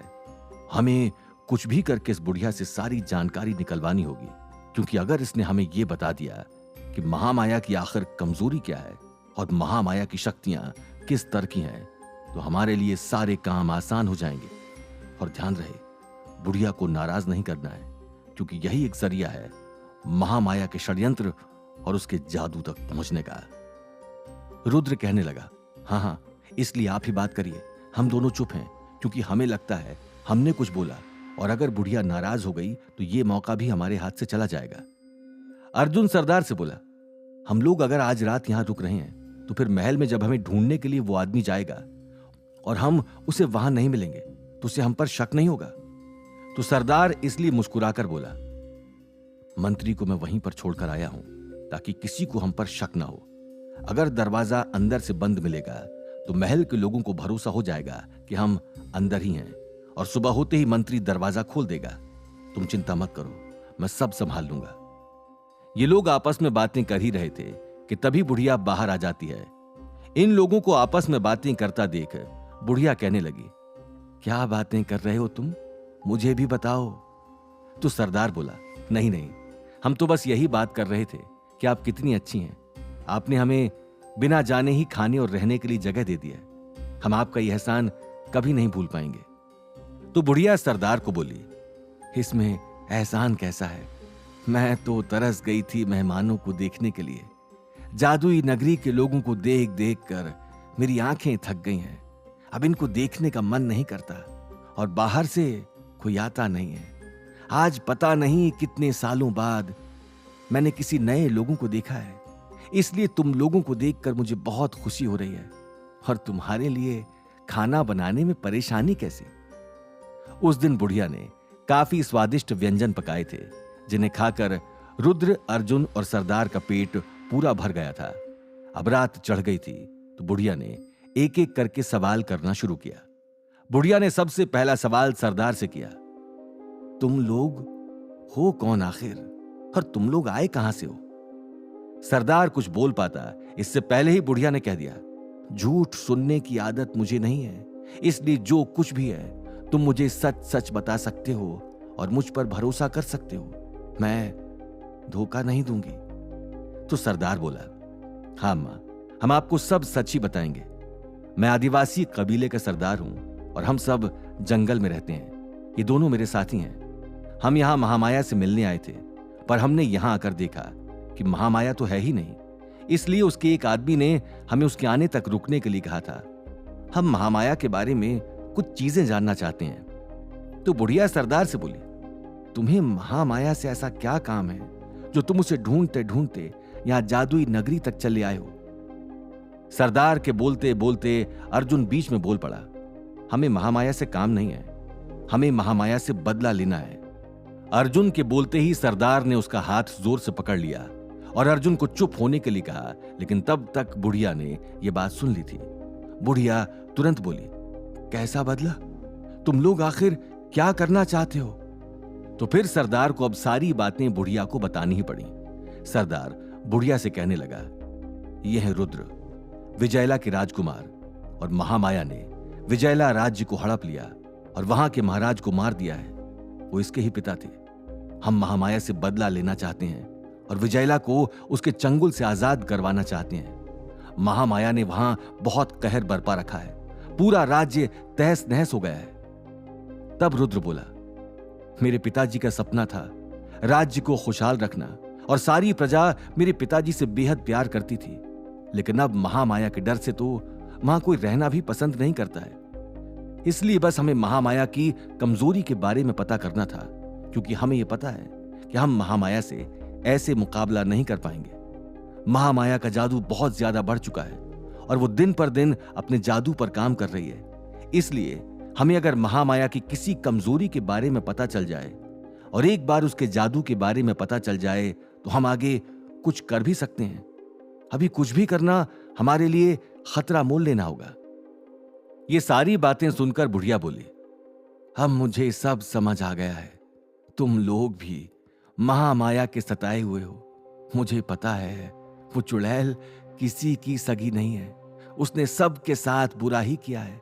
मुझे तो पता ही था एक दिन कोई ना कोई आएगा और उसका अंत जरूर करेगा, और अब वो दिन दूर नहीं है। तो सरदार बोला, आपको महामाया से इतनी चिढ़ क्यों है? महामाया ने आपके साथ ऐसा क्या किया है? वो तो जादुई नगरी की रानी है, उसे तो अपनी प्रजा को खुश रखना चाहिए।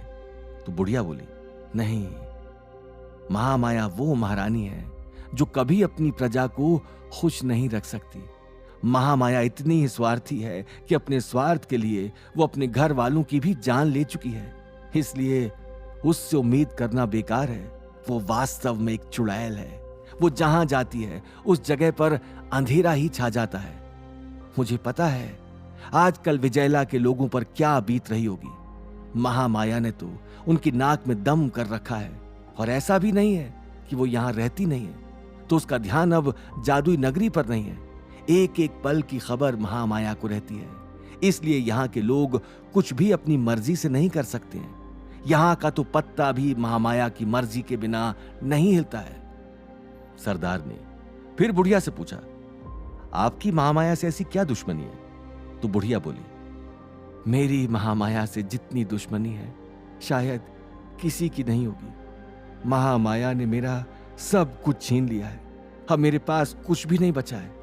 यहां तक कि जीने की वजह भी नहीं बची है। बस अब दिल में बदले की आग है, लेकिन मैं इतनी बूढ़ी और इतनी लाचार हूं कि महामाया से बदला भी नहीं ले सकती हूं। महामाया ने मेरी जिंदगी में कुछ भी बाकी नहीं रखा। उसने अपने लालच और अपने स्वार्थ के चक्कर में मेरी पूरी जिंदगी को दांव पर लगा दिया। इस बात का भुगतान तो महामाया को करना ही पड़ेगा। मैं इंतजार कर रही थी कि कब कोई मसीहा आएगा और महामाया के कहर से हर किसी को आजाद कर देगा। इतने सालों से जो बदले की आग अपने दिल में जलाए बैठी थी, अब जाकर वो पूरी होगी। मुझे तुम लोगों से बहुत उम्मीदें हैं। मैं आशा करती हूं तुमने जो भी सोचा है तुम सब उसमें सफल हो जाओ और महामाया को उसकी औकात दिखा दो। अब महामाया के पास ज्यादा दिन नहीं बचे हैं। मुझे पता है उसका अंत निकट है। तो बुढ़िया की हां में हां मिलाकर रुद्र कहता है, आप ठीक कह रही हैं। महामाया का अंत निकट है। उसे भी नहीं पता उसका क्या हश्र होने वाला है। उसने मेरे पिताजी को मार डाला। मेरी बहन के बिछड़ने का कारण भी महामाया ही थी। हमारा पूरा राज्य बर्बाद हो गया है। महामाया से तो मैं गिन गिन कर बदला लूंगा। बस अभी उसकी शक्तियां इतनी ज्यादा हैं जिनके दम पर हम उसका कुछ नहीं बिगाड़ सकते। जब तक हमें यह ना पता चल जाए कि महामाया की कमजोरी क्या है, हम कुछ भी नहीं कर सकते। इसलिए तो हम इतना शांत बैठे हैं, वरना इतने दिन नहीं लगते मुझे मेरे पिताजी को इंसाफ दिलवाने के लिए। तो बुढ़िया रुद्र से बोली, महामाया की ऐसी कोई कमजोरी नहीं है जिसके दम पर तुम उसे हरा सको, क्योंकि महामाया ने अपनी जादू की मदद से अपनी हर कमजोरी पर कुछ न कुछ काम कर लिया है, और उसकी शक्तियां इतनी हैं कि अगर तुम उससे सामने से लड़ने गए तो तुम उसे नहीं हरा पाओगे। महामाया की यही खासियत है। अगर आप उसके सामने लड़ने गए तो वो अपने जादू का उस हद तक इस्तेमाल करेगी कि जब तक सामने वाला आदमी मौत के घाट न उतर जाए। और ऐसा मैं बहुत बार देख चुकी हूं। अब तो मैं महामाया की नस नस से वाकिफ हूं। मैं जानती हूं कि वो कब क्या करने वाली है। उसकी कमजोरी जानने का सिर्फ एक ही जरिया है, उसके गुरु जी का पता लगाना। अगर महामाया के गुरु का पता लग गया तो तुम्हें महामाया की कमजोरी भी पता चल जाएगी, और उसे हराना कैसे है तुम्हें यह भी पता चल जाएगा। क्योंकि महामाया ने अपनी विद्या सीखने के बाद पता नहीं अपने गुरु को अगवा करके कहां रख दिया है। महामाया ये जानती थी कि अगर उसके गुरु मिल गए तो महामाया को हराने का जरिया भी मिल जाएगा। आखिर महामाया ने अपने गुरु को छुपाकर कहां रखा था कि अर्जुन, रुद्र और आदिवासी कबीले का सरदार उन्हें ढूंढने में कामयाब होंगे। आगे जानने के लिए सुनते रहिए सीक्रेट वॉरियर शिवांश, सिर्फ पॉकेट एफएम पर। बुढ़िया ने अभी भी सरदार के एक सवाल का जवाब नहीं दिया था। सरदार इंतजार कर रहा था। वो ये जानने के लिए उत्सुक था कि आखिर बुढ़िया की क्या दुश्मनी है महामाया से। सरदार के दिमाग में बार बार यही बात चल रही थी कि आखिर ऐसी क्या वजह है जो बुढ़िया महामाया से इतनी नफरत करती है। पर बुढ़िया तो महामाया के गुरु के बारे में बताने में लगी हुई थी।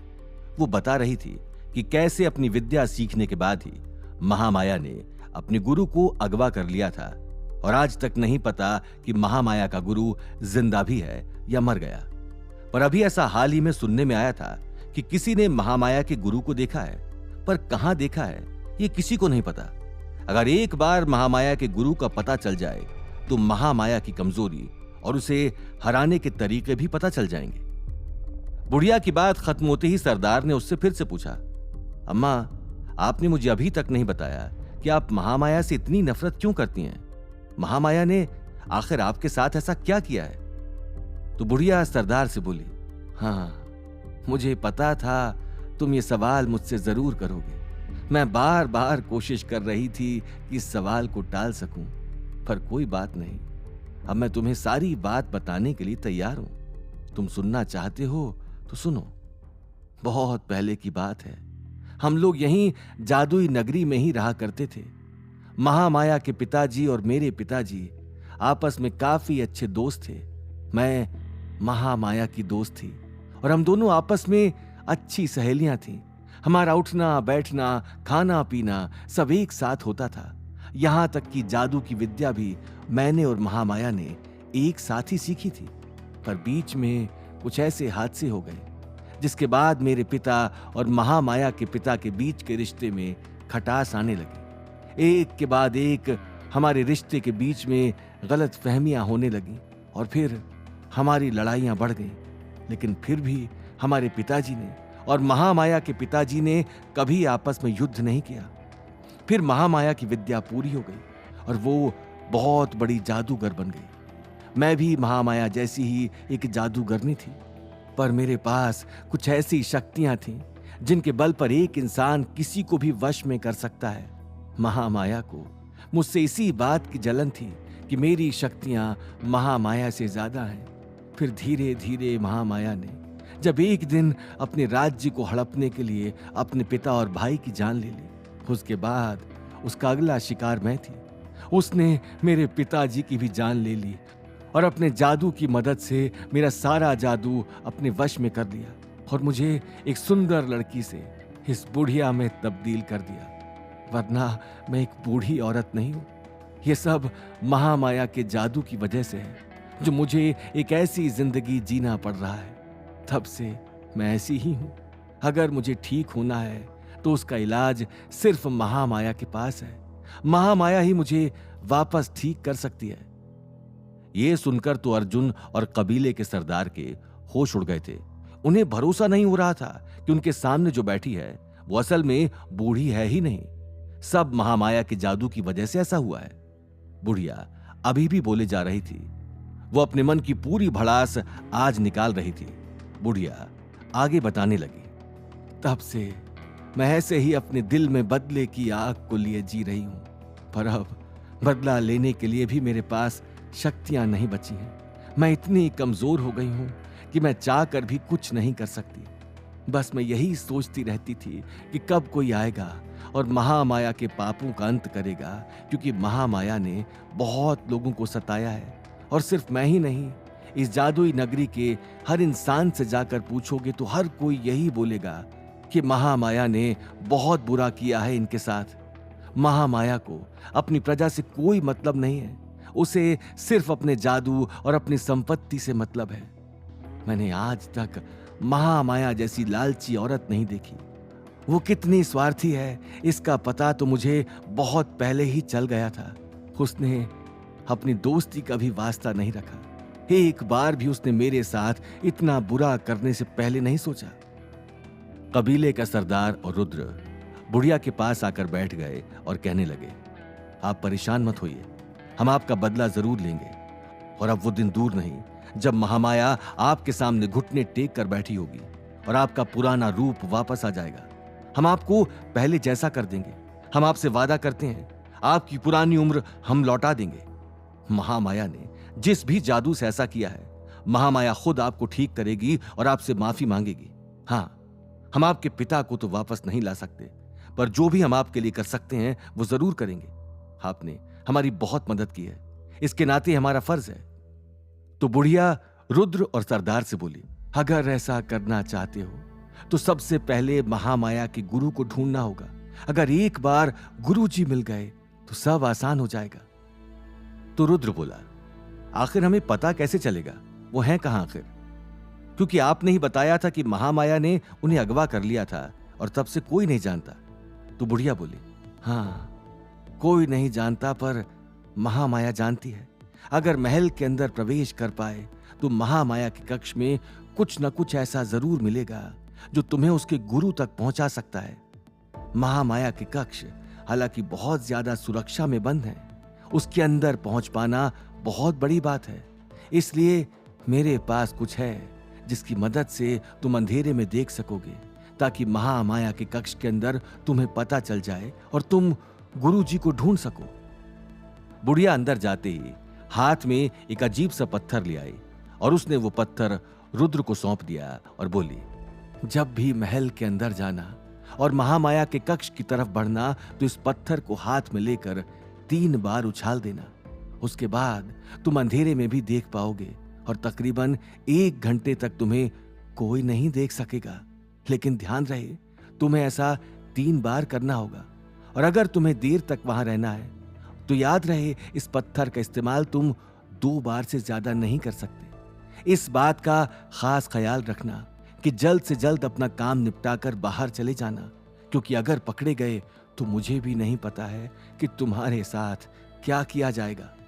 और तो और मैं तुम्हें यही सलाह दूंगी कि महामाया अभी महल में नहीं है, इसलिए जो कुछ भी करना है आज या कल में कर लो, क्योंकि महामाया के आने के बाद ऐसा कुछ भी संभव नहीं हो पाएगा। महामाया बहुत चालाक है, वो तुरंत समझ जाएगी कि उसकी पीठ पीछे कुछ चल रहा है। तो सरदार बुढ़िया से बोला, ठीक है, हम आज रात ही महल में प्रवेश कर जाएंगे और आपके बताए मुताबिक चीजें कर लेंगे। सरदार बोला, मैं और रुद्र अंदर जाएंगे और मंत्री और अर्जुन तुम बाहर रुक कर देखना कि कहीं कोई अंदर तो नहीं आ रहा है, और अगर कोई आ रहा है तो पूरी कोशिश करना उसे रोकने की। तब तक हम अंदर का काम निपटा लेंगे। अर्जुन बोला, ठीक है, मैं आप लोगों का इंतजार करूंगा। अब ये लोग बुढ़िया की झोपड़ी से विदा लेने लगे तो बुढ़िया बोली, ध्यान रखना अपना, अब तुम लोग ही मेरी आखिरी उम्मीद बचे हो, इसलिए जो कुछ भी करना सोच समझ कर करना। अगर पकड़े गए तो जान से जाओगे। वैसे तो मुझे पता है कि ऐसा कुछ नहीं होगा, तुम लोग काफी होनहार हो, पर फिर भी सतर्क रहना होगा।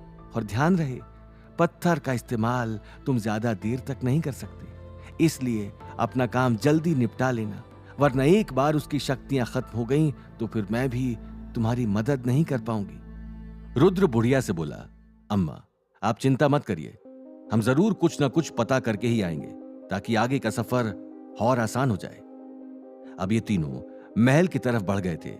जाते वक्त ये लोग आपस में बातें कर रहे थे कि महामाया कितनी बुरी है, उसने अम्मा के साथ कितना बुरा किया, उन्हें इतना बूढ़ा करके रख दिया है, वो भी बिना शक्तियों के। आज अगर वो भी एक बड़ी जादूगरनी होती तो उनका जीवन कितना अच्छे से बीत रहा होता।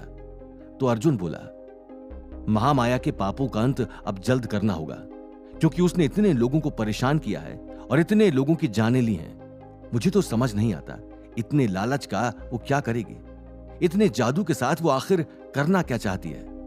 तो सरदार बोला, अब तो मुझे इस बात पर पूरा भरोसा हो गया है कि महामाया सच में कुछ बहुत बड़ा करना चाहती है, वरना सिर्फ जादू के लिए इतने लोगों की जान ले लेना, ये बात मुझे हजम नहीं हुई। अगर महामाया जो करना चाहती है उन मंसूबों में वो कामयाब हो गई तो पता नहीं क्या प्रलय आ जाएगी। इसलिए जल्द से जल्द हमें महामाया को रोकना होगा। अब ये लोग महल के पास आ गए थे, लेकिन महल का दरवाजा बंद था और दरवाजे के उस पार पहरा था। इस तरीके से तो महल में घुस पाना बहुत मुश्किल था। चारों तरफ घूम घूम कर रुद्र और अर्जुन ये पता लगा रहे थे कि कोई और तरीका हो जिसकी मदद से वो लोग महल के अंदर घुस सकते हैं। तो पीछे एक छोटी सी दीवार दिखाई पड़ी अर्जुन को। वो तुरंत सरदार और रुद्र को बुलाकर लाया। इस जगह से महल के अंदर जाया जा सकता है और यहां से कोई देखेगा भी नहीं। दीवार ज्यादा ऊंची नहीं थी, इसलिए उस पर चढ़ना आसान था। अर्जुन की मदद से रुद्र और सरदार दीवार पर चढ़ गए। तो सरदार ने अर्जुन से कहा, अब तुम यहां से जाओ और मंत्री के साथ मिलकर हमारा इंतजार करो, पर ध्यान रहे कोई गड़बड़ नहीं होनी चाहिए, अंदर हम सब संभाल लेंगे। अर्जुन रुद्र से बोला, अपना ध्यान रखना, मैं आप लोगों का इंतजार कर रहा हूं। रुद्र मुस्कुराकर महल के अंदर प्रवेश कर गया। अब सरदार और रुद्र दबे पांव महल के अंदर जा रहे थे। हालांकि उन्हें पता नहीं था कि महामाया का कक्ष किस तरफ है, तो उनके लिए बहुत मुश्किल खड़ी होने वाली थी। रात तो काफी हो गई थी, इसलिए महल के ज्यादातर लोग सो चुके थे। लेकिन महल में इतना पहरा था कि पहरेदारों की नजर से बच पाना बड़ा मुश्किल हो रहा था। फिर भी कुछ न कुछ करके सरदार और अर्जुन उनकी नजरों से बचते बचाते महल के अंदर घुस गए थे। उस वक्त महल में ज्यादा अंधेरा नहीं था, इसलिए उन्हें पत्थर इस्तेमाल करने की जरूरत नहीं पड़ी। और सरदार समझ गया कि अगर यहां पर अंधेरा नहीं है तो मतलब महामाया का कमरा कहीं आसपास नहीं है। वो तुरंत रुद्र से बोला, जहां सबसे ज्यादा अंधेरा दिखे समझ जाना महामाया का कमरा वहीं आसपास ही है। अब ये लोग महल में अंदर बढ़ रहे थे, पर अभी तक ऐसी कोई जगह अंधेरे वाली नहीं देखी थी जहां से यह अनुमान लगाया जा सके कि अब महामाया का कमरा आसपास ही होगा। महल के नीचे का पूरा चक्कर लगाने के बाद भी जब उन्हें कुछ नहीं मिला तो सरदार समझ गया कि महामाया का कक्ष ऐसे नहीं मिलेगा। महामाया ने कुछ न कुछ तो कर रखा है जिसकी वजह से उन्हें यह कक्ष दिखाई नहीं पड़ रहा है। पूरी कोशिश करने के बाद, पूरा महल घूमने के बाद भी उन्हें कोई भी ऐसा कमरा नहीं मिला जिसमें अंधेरा हो। तो रुद्र सरदार से बोला, कहीं हमें बुढ़िया ने बेवकूफ तो नहीं बना दिया है? कहीं हमें किसी जाल में तो नहीं फंसा लिया गया है? क्योंकि इस महल में तो कोई भी ऐसा कमरा नहीं है जिसमें अंधेरा हो और महामाया अपना कमरा ऐसे तो नहीं छोड़ देगी। तो सरदार बोला, नहीं, बुढ़िया झूठ तो नहीं बोल रही थी। हम ही कोई न कोई कड़ी को छोड़ रहे हैं, इसलिए हमें अब दिमाग से काम लेना होगा। ये महामाया का महल है, कुछ भी आसानी से नहीं मिलेगा, इसलिए हमें अब अपना दिमाग लगाना होगा। चलो एक बार फिर से ढूंढने की कोशिश करते हैं, हो सकता है हमसे कोई जगह छूट गई हो। तो रुद्र सरदार की बात मानकर एक बार फिर से महल में उस कमरे को ढूंढने लगा। रुद्र मन में सोच रहा था कि बुढ़िया ने सच में झूठ ही बोला है, क्योंकि उसे कोई भी अंधेरा कमरा नहीं दिखाई पड़ रहा था। रुद्र को गुस्सा भी आ रहा था कि कहीं ये कोई जाल तो नहीं है उन्हें फंसाने के लिए, और दूसरी तरफ सरदार उसकी बात मानने के लिए तैयार नहीं था। क्या रुद्र और सरदार को महामाया का वो अंधेरे वाला कक्ष मिल पाएगा? आगे जानने के लिए सुनते रहिए सीक्रेट वॉरियर शिवांश, सिर्फ पॉकेट एफएम पर।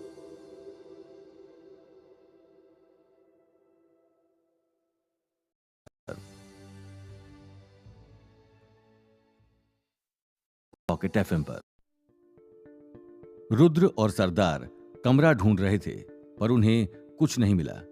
तभी सरदार बगल में रखे एक फूलदान से टकराकर लड़खड़ा जाता है और उसका हाथ दीवार पर लग गया। जैसे ही सरदार का हाथ दीवार पर लगा, तभी दीवारों में से एक अजीब सी आवाज आने लगी और देखते ही देखते दीवार से एक दरवाजा खुल गया। ये बात रुद्र और सरदार दोनों को ही हैरान कर गई। जब उन्होंने देखा तो वो समझ गए।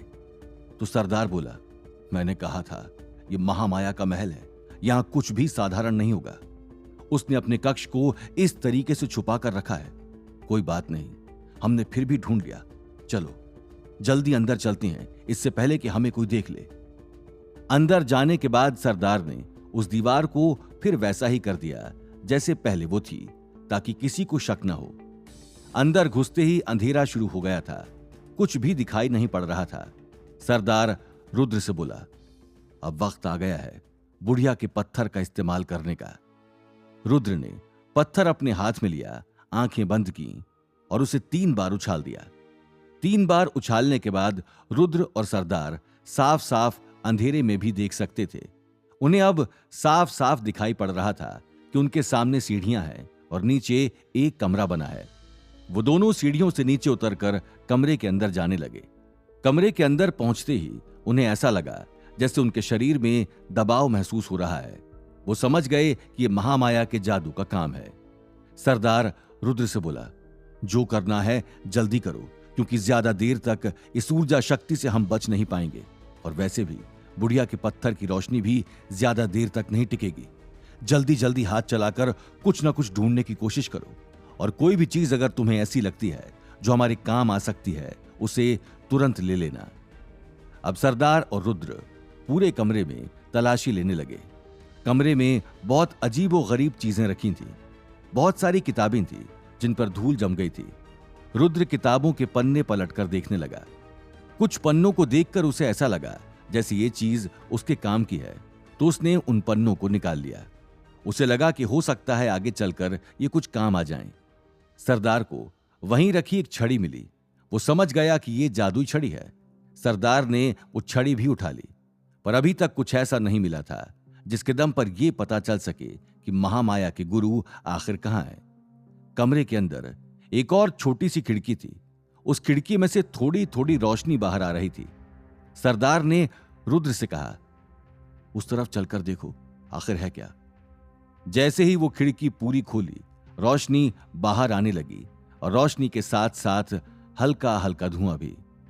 खिड़की से अंदर जाकर देखा तो बीच में एक अजीब सा गोला रखा था और गोले में से धुआं निकल रहा था। सरदार ने गोले को छुआ तो तुरंत गोले ने एक अजीब सा दृश्य दिखाया।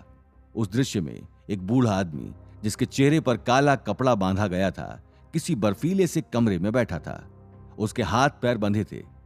सरदार समझ गया कि ये महामाया के गुरु हैं, जिनको उसने बंदी बनाकर रखा है।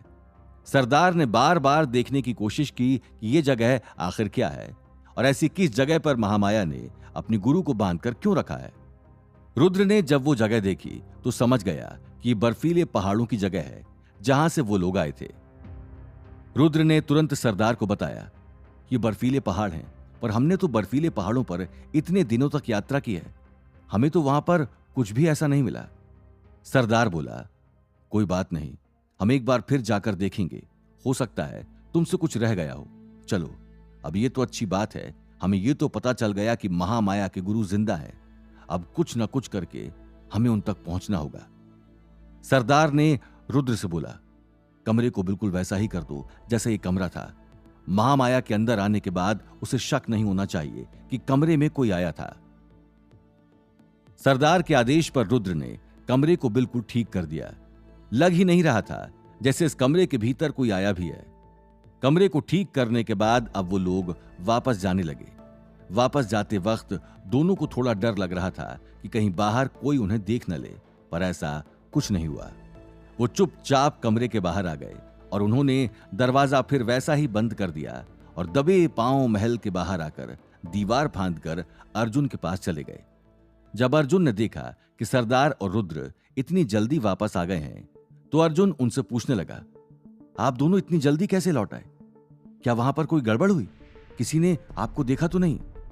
तो रुद्र बोला, नहीं, ऐसा कुछ भी नहीं हुआ है। हम जिस काम के लिए गए थे हमने वो काम बखूबी पूरा कर लिया है और अब मुझे खुशी है कि हम अपनी मंजिल के बहुत करीब हैं। अर्जुन रुद्र से बोला, अरे वाह, ये तो बहुत खुशी की बात है। तो मतलब आप लोगों को पता चल गया है कि महामाया ने अपने गुरु को आखिर कहां बंदी बनाकर रखा है? तो रुद्र बोला, हां, उस कमरे में एक अजीब सा गोला रखा था जिसके दृश्य में हम साफ साफ देख सकते थे कि महामाया ने अपने गुरु के हाथ पैर बांधकर उन्हें बर्फीले से कमरे में बंदी बनाकर रखा है। तो अर्जुन बोला, बर्फीला कमरा? तो रुद्र उसे बताने लगा, हां, ये वही जगह है जहां से हम अपना सफर तय करके विजयला राज्य पहुंचते हैं। अर्जुन बोला, हम लोग तो इतने दिनों तक वहां से यात्रा करके आए, हमें तो कुछ भी ऐसा नहीं दिखा। तो सरदार ने अर्जुन को बताया, महामाया की कोई भी चीज इतनी साधारण नहीं होगी। हमें उस चीज को पाने के लिए बहुत मेहनत और दिमाग लगाना पड़ेगा। अब हमें दोबारा से बर्फीले पहाड़ों में जाकर देखना होगा कि उसने अपने गुरु को कहां बंदी बनाया है। अच्छी बात तो यह है कि अब हमें यह सब कुछ मालूम चल गया है। रुद्र सरदार से बोला, हमें अब बिना देर किए अम्मा के पास चलना चाहिए। वो हमारी चिंता कर रही होगी और हमें उन्हें भी तो बताना है कि हमें क्या पता चला है। अब उसी रात को बिना सुबह का इंतजार किए रुद्र, अर्जुन और सरदार बुढ़िया की झोपड़ी में फिर से चले गए और बात बिल्कुल सही थी। बुढ़िया बाहर बैठकर इन तीनों का इंतजार ही कर रही थी। जब बुढ़िया ने इन तीनों को आते देखा तो वो काफी खुश हो गई। वो समझ गई थी कि ये लोग अपने इरादे में कामयाब हो गए हैं। जैसे ही ये लोग पास आए, बुढ़िया ने तुरंत बोला, अंदर चलकर बात करते हैं, और इन्हें अंदर ले जाकर दरवाजा बंद कर दिया। अंदर पहुंचते ही सबसे पहले तो सरदार और रुद्र ने वहां से जो जो चीजें ली थी वो सब बुढ़िया के हाथ में थमा दी और उसने बताया, ये हमने महामाया के कमरे से चुरा लिया है। हमें लगा कि ये हमारे काम आ जाएगा, पर हमें इसका इस्तेमाल नहीं पता है, इसलिए हम ही आपको सौंप रहे हैं। आप हमें इसे कैसे इस्तेमाल करना है वो बता दीजिएगा। बुढ़िया ने उन चीजों को एक साइड रखकर सरदार से पूछा, क्या तुम्हें गुरु के बारे में पता चला? क्या तुम्हें वहां कुछ ऐसा मिला जिससे पता चल सके कि गुरुजी अभी जिंदा हैं या मर गए? सरदार बोला, हां, मुझे पता चला है। एक अजीब से गोले में उन्हें किसी बर्फीले कमरे में बंदी बनाकर रखा है। विजयला से पहले बहुत बड़े बड़े बर्फीले पहाड़ हैं, ये वही जगह है। वहीं कहीं महामाया ने गुरुजी को बंदी बनाकर रखा है। गुरुजी को तो हम ढूंढ लेंगे, अब आप उसकी चिंता मत करिए। आपका बहुत बहुत धन्यवाद। आपके पत्थरों ने हमारी बहुत मदद की। अगर वो ना होते तो महामाया के कमरे में इतना अंधेरा था कि हमें कुछ भी दिखाई नहीं दे रहा था। फिर बुढ़िया ने रुद्र से कहा, तुम लोग वहां कोई ऐसा सुराग तो नहीं छोड़ाए हो जिसकी वजह से महामाया को तुम पर शक हो जाए? रुद्र बोला, नहीं नहीं अम्मा, हमने वहां पर सब कुछ पहले जैसा ही कर दिया है ताकि महामाया को हम पर शक ना हो। वो जब अपने कमरे में जाएगी तो उसे सब कुछ पहले जैसा ही दिखाई पड़ेगा।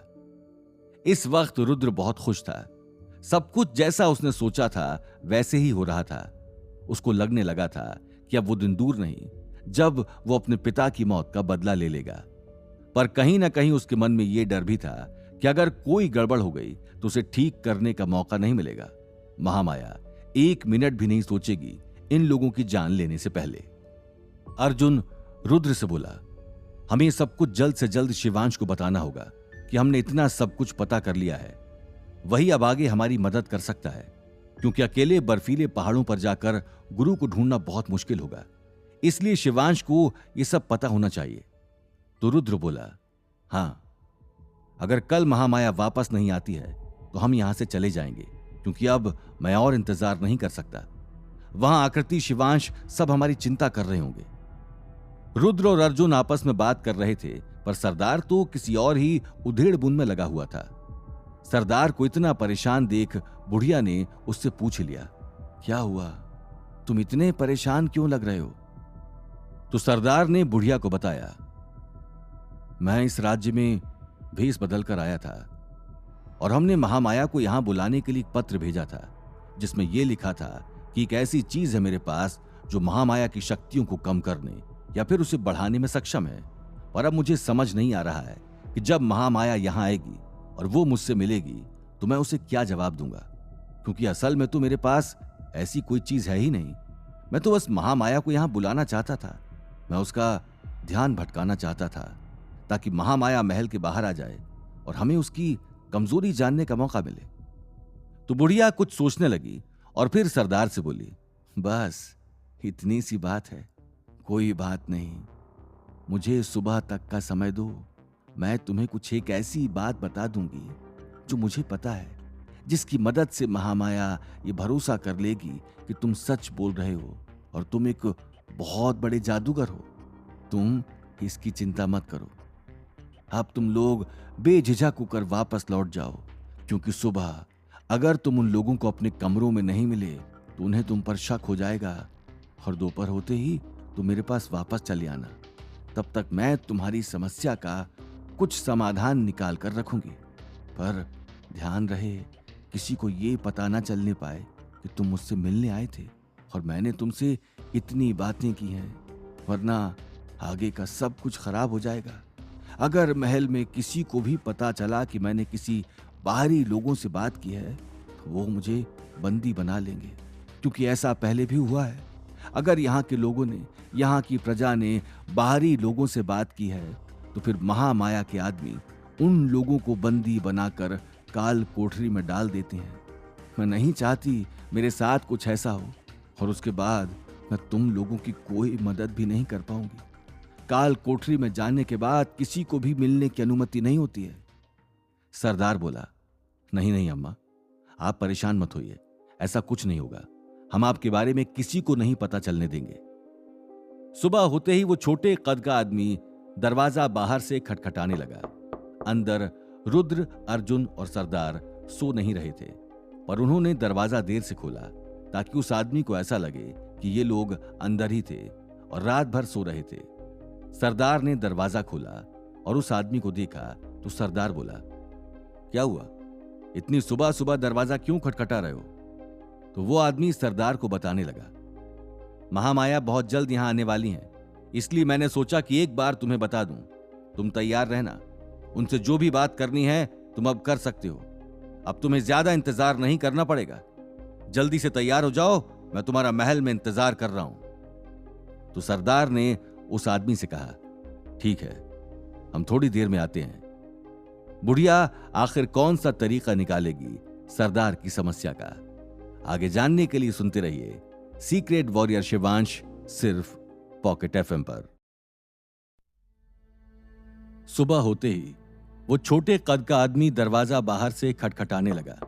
अंदर रुद्र, अर्जुन और सरदार सो नहीं रहे थे, पर उन्होंने दरवाजा देर से खोला था कि उस आदमी को ऐसा लगे कि ये लोग अंदर ही थे और रात भर सो रहे थे।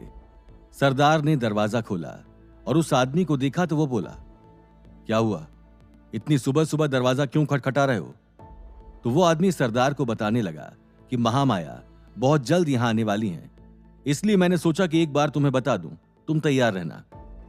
महामाया अब जादुई नगरी के लिए निकल चुकी थी।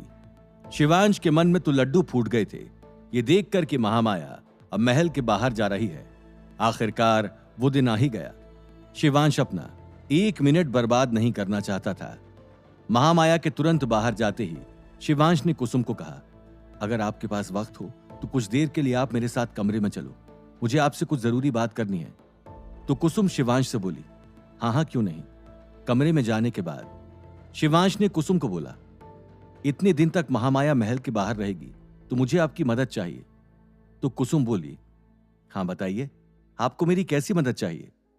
तो शिवांश कहने लगा कि मुझे महामाया के ऊपर वाले कमरे में जाकर देखना है कि उसके अंदर आखिर क्या चीजें हैं, क्योंकि मुझे ऐसा लगता है कि अगर उस कमरे के अंदर जाकर हम देखें तो हमें पता चल सकता है कि महामाया आखिर क्या कर रही है और उसके जादू को हम कैसे हरा सकते हैं। थोड़ी देर तक सोचने के बाद कुसुम बोली, ठीक है, मैं कोशिश करती हूं कि ऊपर के पहरे को कम कर दिया जाए और बाकी नौकरों का ध्यान भटक जाए। उस बीच तुम कमरे के अंदर चले जाना, पर ध्यान रहे ज्यादा देर तक वहां मत रहना, वरना किसी को शक हो जाएगा तुम पर और फिर मुसीबत खड़ी हो जाएगी। शिवांश कुसुम से बोला, ऐसा कुछ भी नहीं होगा, मैं जल्दी से अपना काम निपटा लूंगा, तब तक आपको नौकरों का ध्यान भटका कर रखना होगा। कुसुम बोली, ठीक है, ऐसी कोई दिक्कत नहीं है, ये काम आराम से हो जाएगा। अब शिवांश आकृति, ईशा, अर्जुन और आयुष के पास जाकर कहने लगा, अब हमें अपनी खोज शुरू करनी होगी, बाकी नौकरों का ध्यान भटकाना होगा, तब तक उस बीच में अंदर जाकर मैं देख लूंगा कि आखिर उसके अंदर ऐसा क्या चल रहा है। आकृति बोली, लेकिन उस कमरे के अंदर तो एक अजीब सी ऊर्जा शक्ति है जिसकी वजह से तुम कमजोर पड़ सकते हो। शिवांश बोला, नहीं, इस बार मेरे पास उसका भी इलाज है, तुम बस देखते जाओ, आज तुम्हें पता चलेगा कि महामाया आखिर उस कमरे के अंदर करती क्या है, और अगर हमने ये पता लगा लिया तो फिर हम महामाया को हराने में ज्यादा पीछे नहीं रहेंगे। अब शिवांश और कुसुम अपने अपने कर्तव्य का पालन करने के लिए निकल गए थे।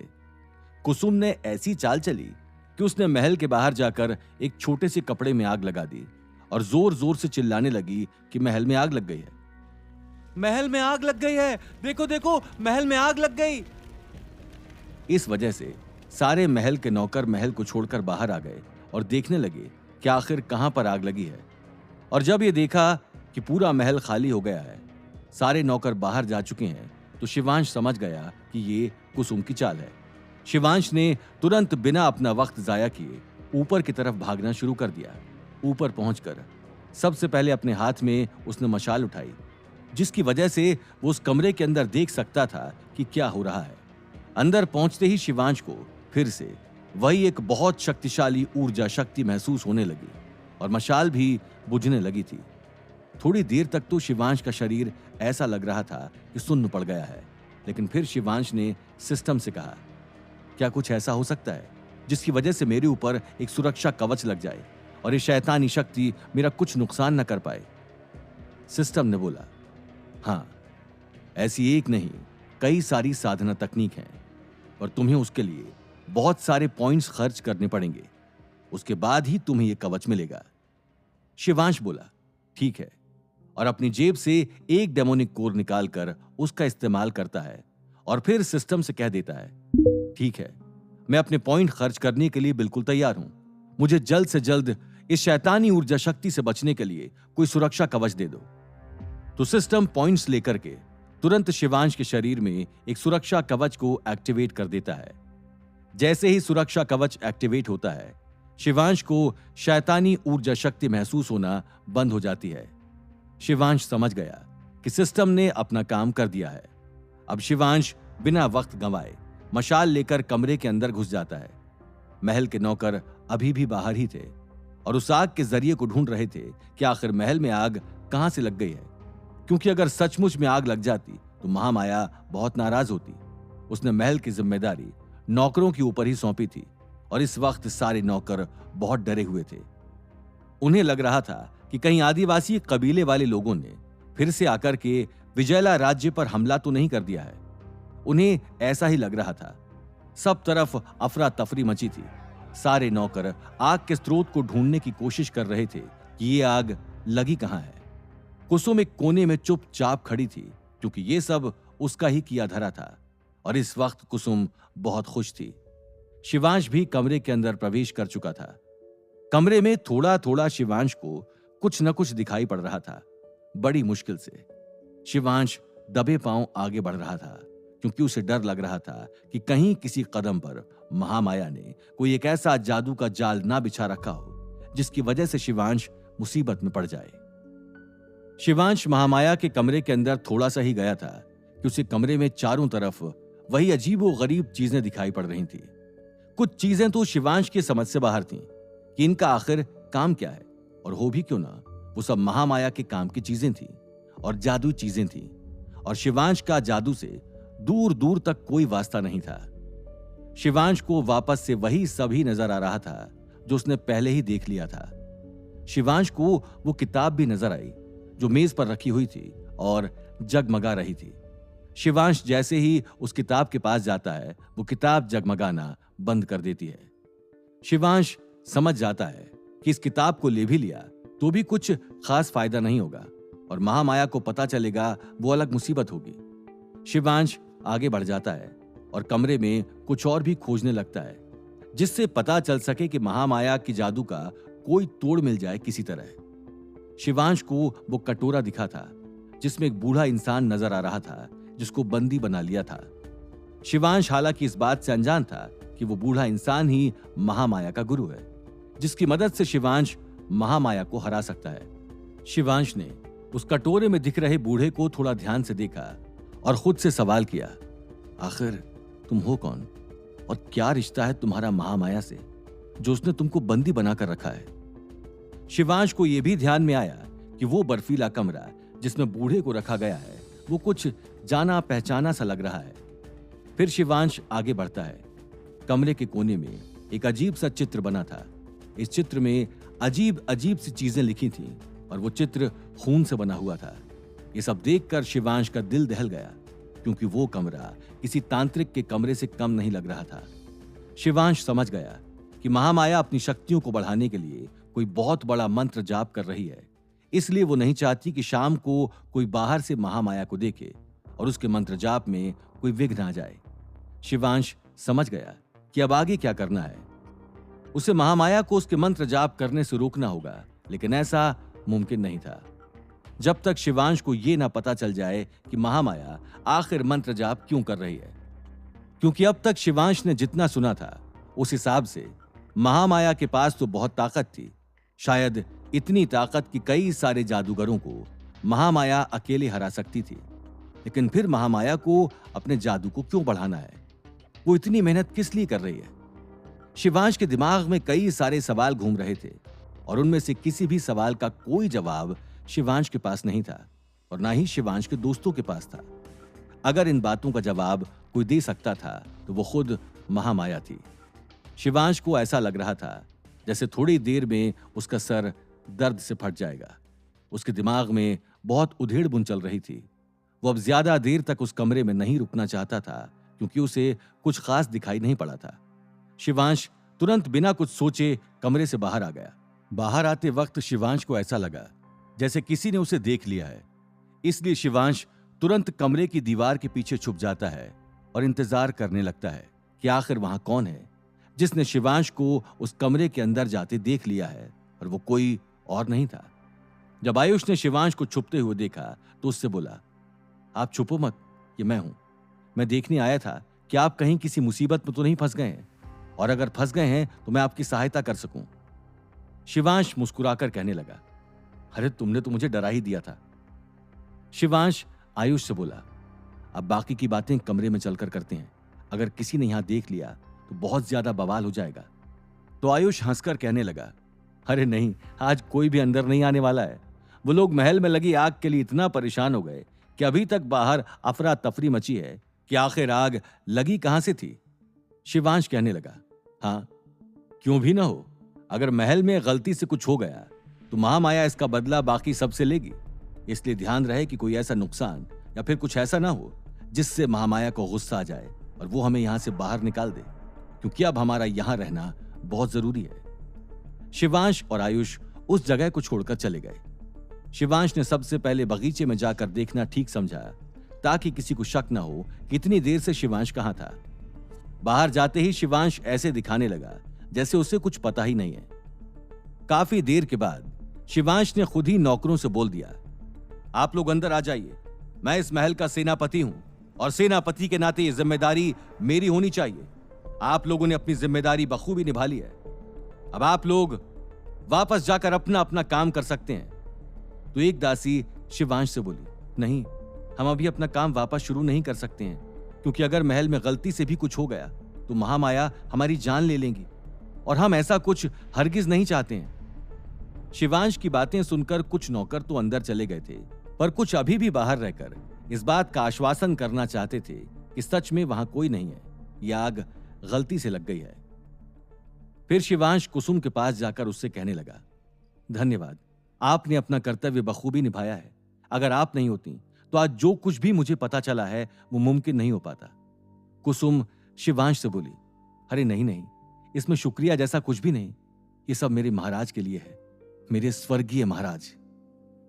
क्या शिवांश ये बात पता लगा पाएगा कि अभी उस कटोरे में रखे पानी से जो प्रतिबिंब दिखाई पड़ा था और जो आदमी बर्फ के कमरे में बंदी बनाकर रखा गया है वो कौन है? आगे जानने के लिए सुनते रहिए सीक्रेट वॉरियर शिवांश, सिर्फ पॉकेट एफएम पर। शिवांश कुसुम के पास जाकर उससे कहने लगा, धन्यवाद, आपने अपना कर्तव्य बखूबी निभाया है। अगर आप नहीं होती तो आज जो कुछ भी मुझे पता चला है वो मुमकिन नहीं हो पाता। कुसुम शिवांश से बोली, अरे नहीं नहीं, इसमें शुक्रिया जैसा कुछ भी नहीं। ये सब मेरे महाराज के लिए है, मेरे स्वर्गीय महाराज। शिवांश के साथ विजयला राज्य में सब कुछ अभी तक ठीक ठाक चल रहा था, पर शिवांश को एक चीज बहुत अजीब लगी कि रुद्र को गए हुए इतने दिन हो गए हैं पर उसने कोई भी खबर नहीं पहुंचाई है। शिवांश को अब रुद्र की चिंता होने लगी थी, क्योंकि रुद्र ने वादा किया था कि वो कुछ न कुछ संदेश भेजता रहेगा, जिससे शिवांश को वहां क्या हो रहा है इस सब की खबर मिलती रहे। पर अभी तक रुद्र की कोई चिट्ठी नहीं आई थी, ना ही कोई संदेश। शिवांश अब बेहद परेशान था कि कहीं रुद्र किसी मुसीबत में तो नहीं फंस गया है, क्योंकि अगर रुद्र ठीक होता तो वो शिवांश के पास पैगाम जरूर भिजवा देता कि आखिर चल क्या रहा है। शिवांश महल के अंदर बैठकर कुछ भी नहीं कर सकता, इसलिए वो बस रुद्र के एक इशारे का इंतजार करने लगा। वहीं दूसरी तरफ से आकृति शिवांश के पास आकर बैठ गई। आकृति का शिवांश के पास आने का सिर्फ एक ही मकसद था, उसे रुद्र के बारे में पता करना था। आकृति को भी अब रुद्र की चिंता हो रही थी। आकृति शिवांश से पूछती है, क्या तुम्हारे पास रुद्र का कोई पैगाम आया है? क्या उसने बताया कि वो सही सलामत जादुई नगरी पहुंच गया है या नहीं? आकृति का सवाल सुनकर शिवांश की जान सूख गई थी। उसे समझ नहीं आया कि वो आकृति को क्या जवाब दे, उससे झूठ बोले या उसे सच बोल दे कि अभी तक रुद्र की कोई खबर नहीं आई है, वो ठीक है या नहीं। ये सब कुछ शिवांश को नहीं पता, पर फिर शिवांश आकृति का दिल नहीं तोड़ना चाहता था, इसलिए शिवांश ने उस वक्त झूठ बोल दिया, हाँ, मुझे रुद्र ने बता दिया था कि वो अच्छे से है। तो फिर आकृति शिवांश से कहने लगी, चलो भगवान का शुक्र है कि जैसा हमने सोचा था सब कुछ वैसा ही जा रहा है। अभी तक कोई ऐसी बड़ी गड़बड़ नहीं हुई है जिसकी वजह से हम मुसीबत में फंस जाएं। शिवांश आकृति से कहने लगा, हाँ, मैं भी यही सोच रहा हूं। फिर आकृति शिवांश से बोली, कल तुम उस कमरे में गए थे, तुमने बताया नहीं कि तुम्हें वहां आखिर क्या देखने मिला है? हम सब तुम्हारा बेसब्री से इंतजार कर रहे थे। तो शिवांश आकृति से कहने लगा, हां, मेरे भी दिमाग से उतर गया। चलो, मुझे तुम लोगों को कुछ एक बहुत जरूरी बात बतानी है जो मुझे उस महामाया के रहस्यमयी कमरे से पता चली। शिवांश ने अब कमरे में सबको बुला लिया था। ईशा भी उत्सुक थी जानने के लिए कि शिवांश ने आखिर कमरे में क्या देखा है। अब शिवांश एक एक करके सारी बात बताने लगा कि वो किस तरीके से कमरे में बड़ी मुश्किल से प्रवेश कर पाया। उस कमरे की शैतानी ऊर्जा शक्ति इतनी तीव्र थी जो उसे बार बार रोक रही थी।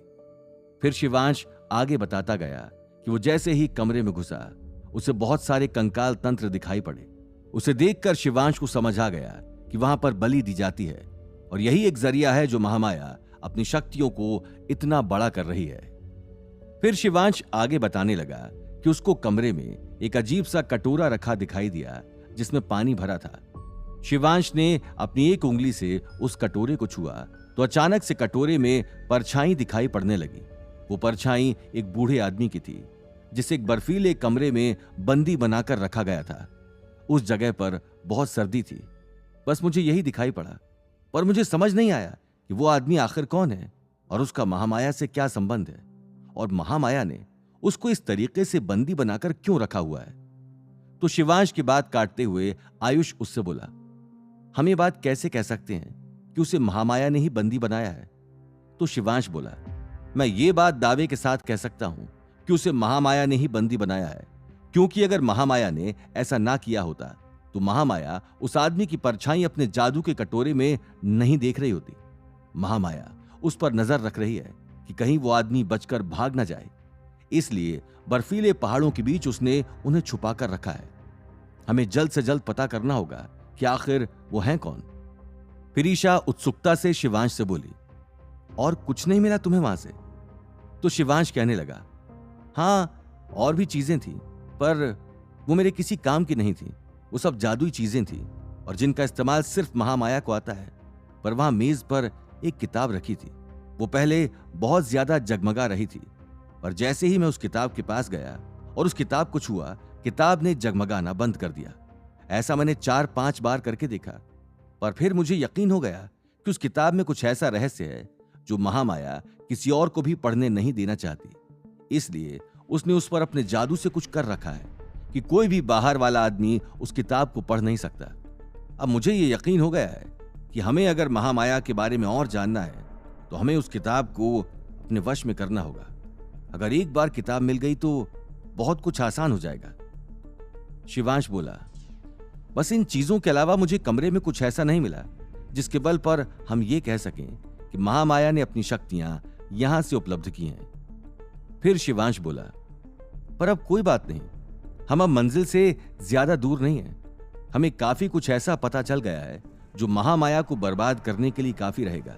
लेकिन बस हमें अपनी सूझबूझ से काम लेना होगा और बस बहुत जल्द ये शहर और ये विजयला राज्य महामाया के कहर से आजाद हो जाएगा। इतना कहकर शिवांश कमरे से बाहर चला गया। अंदर के लोग तो काफी खुश थे, लेकिन शिवांश बिल्कुल भी खुश नहीं था। उसे अब रुद्र और अर्जुन की चिंता होने लगी थी। शिवांश का दिमाग बस रह रहकर रुद्र और अर्जुन के ऊपर ही जा रहा था। फिर शिवांश ने कुसुम से कहा, क्या तुम मेरा एक छोटा सा संदेश रुद्र तक पहुंचा दोगी? तो कुसुम बोली, हाँ हाँ, क्यों नहीं। फिर शिवांश ने रुद्र के लिए एक संदेश दिया। एक दूत जो कुसुम ने बुलाया था वो आकर के तुरंत उस चिट्ठी को ले गया और वो आदिवासी कबीले की तरफ बढ़ गया। जब आदिवासी कबीले वाले लोगों ने शिवांश का वो संदेश पढ़ा तो उन्होंने उस संदेश में लिख दिया कि रुद्र सरदार और उसके साथ अर्जुन और मंत्री जादुई नगरी में प्रवेश कर चुके हैं। अब चिंता करने की कोई जरूरत नहीं है। और इतना कहकर वो चिट्ठी वापस पहुंच गई। जब वो चिट्ठी शिवांश को मिली तो शिवांश समझ गया कि रुद्र अब बहुत कुछ बड़ा करने वाला है। पर शिवांश को कुछ न कुछ तसल्ली मिल गई थी कि रुद्र बिल्कुल ठीक है और अर्जुन भी।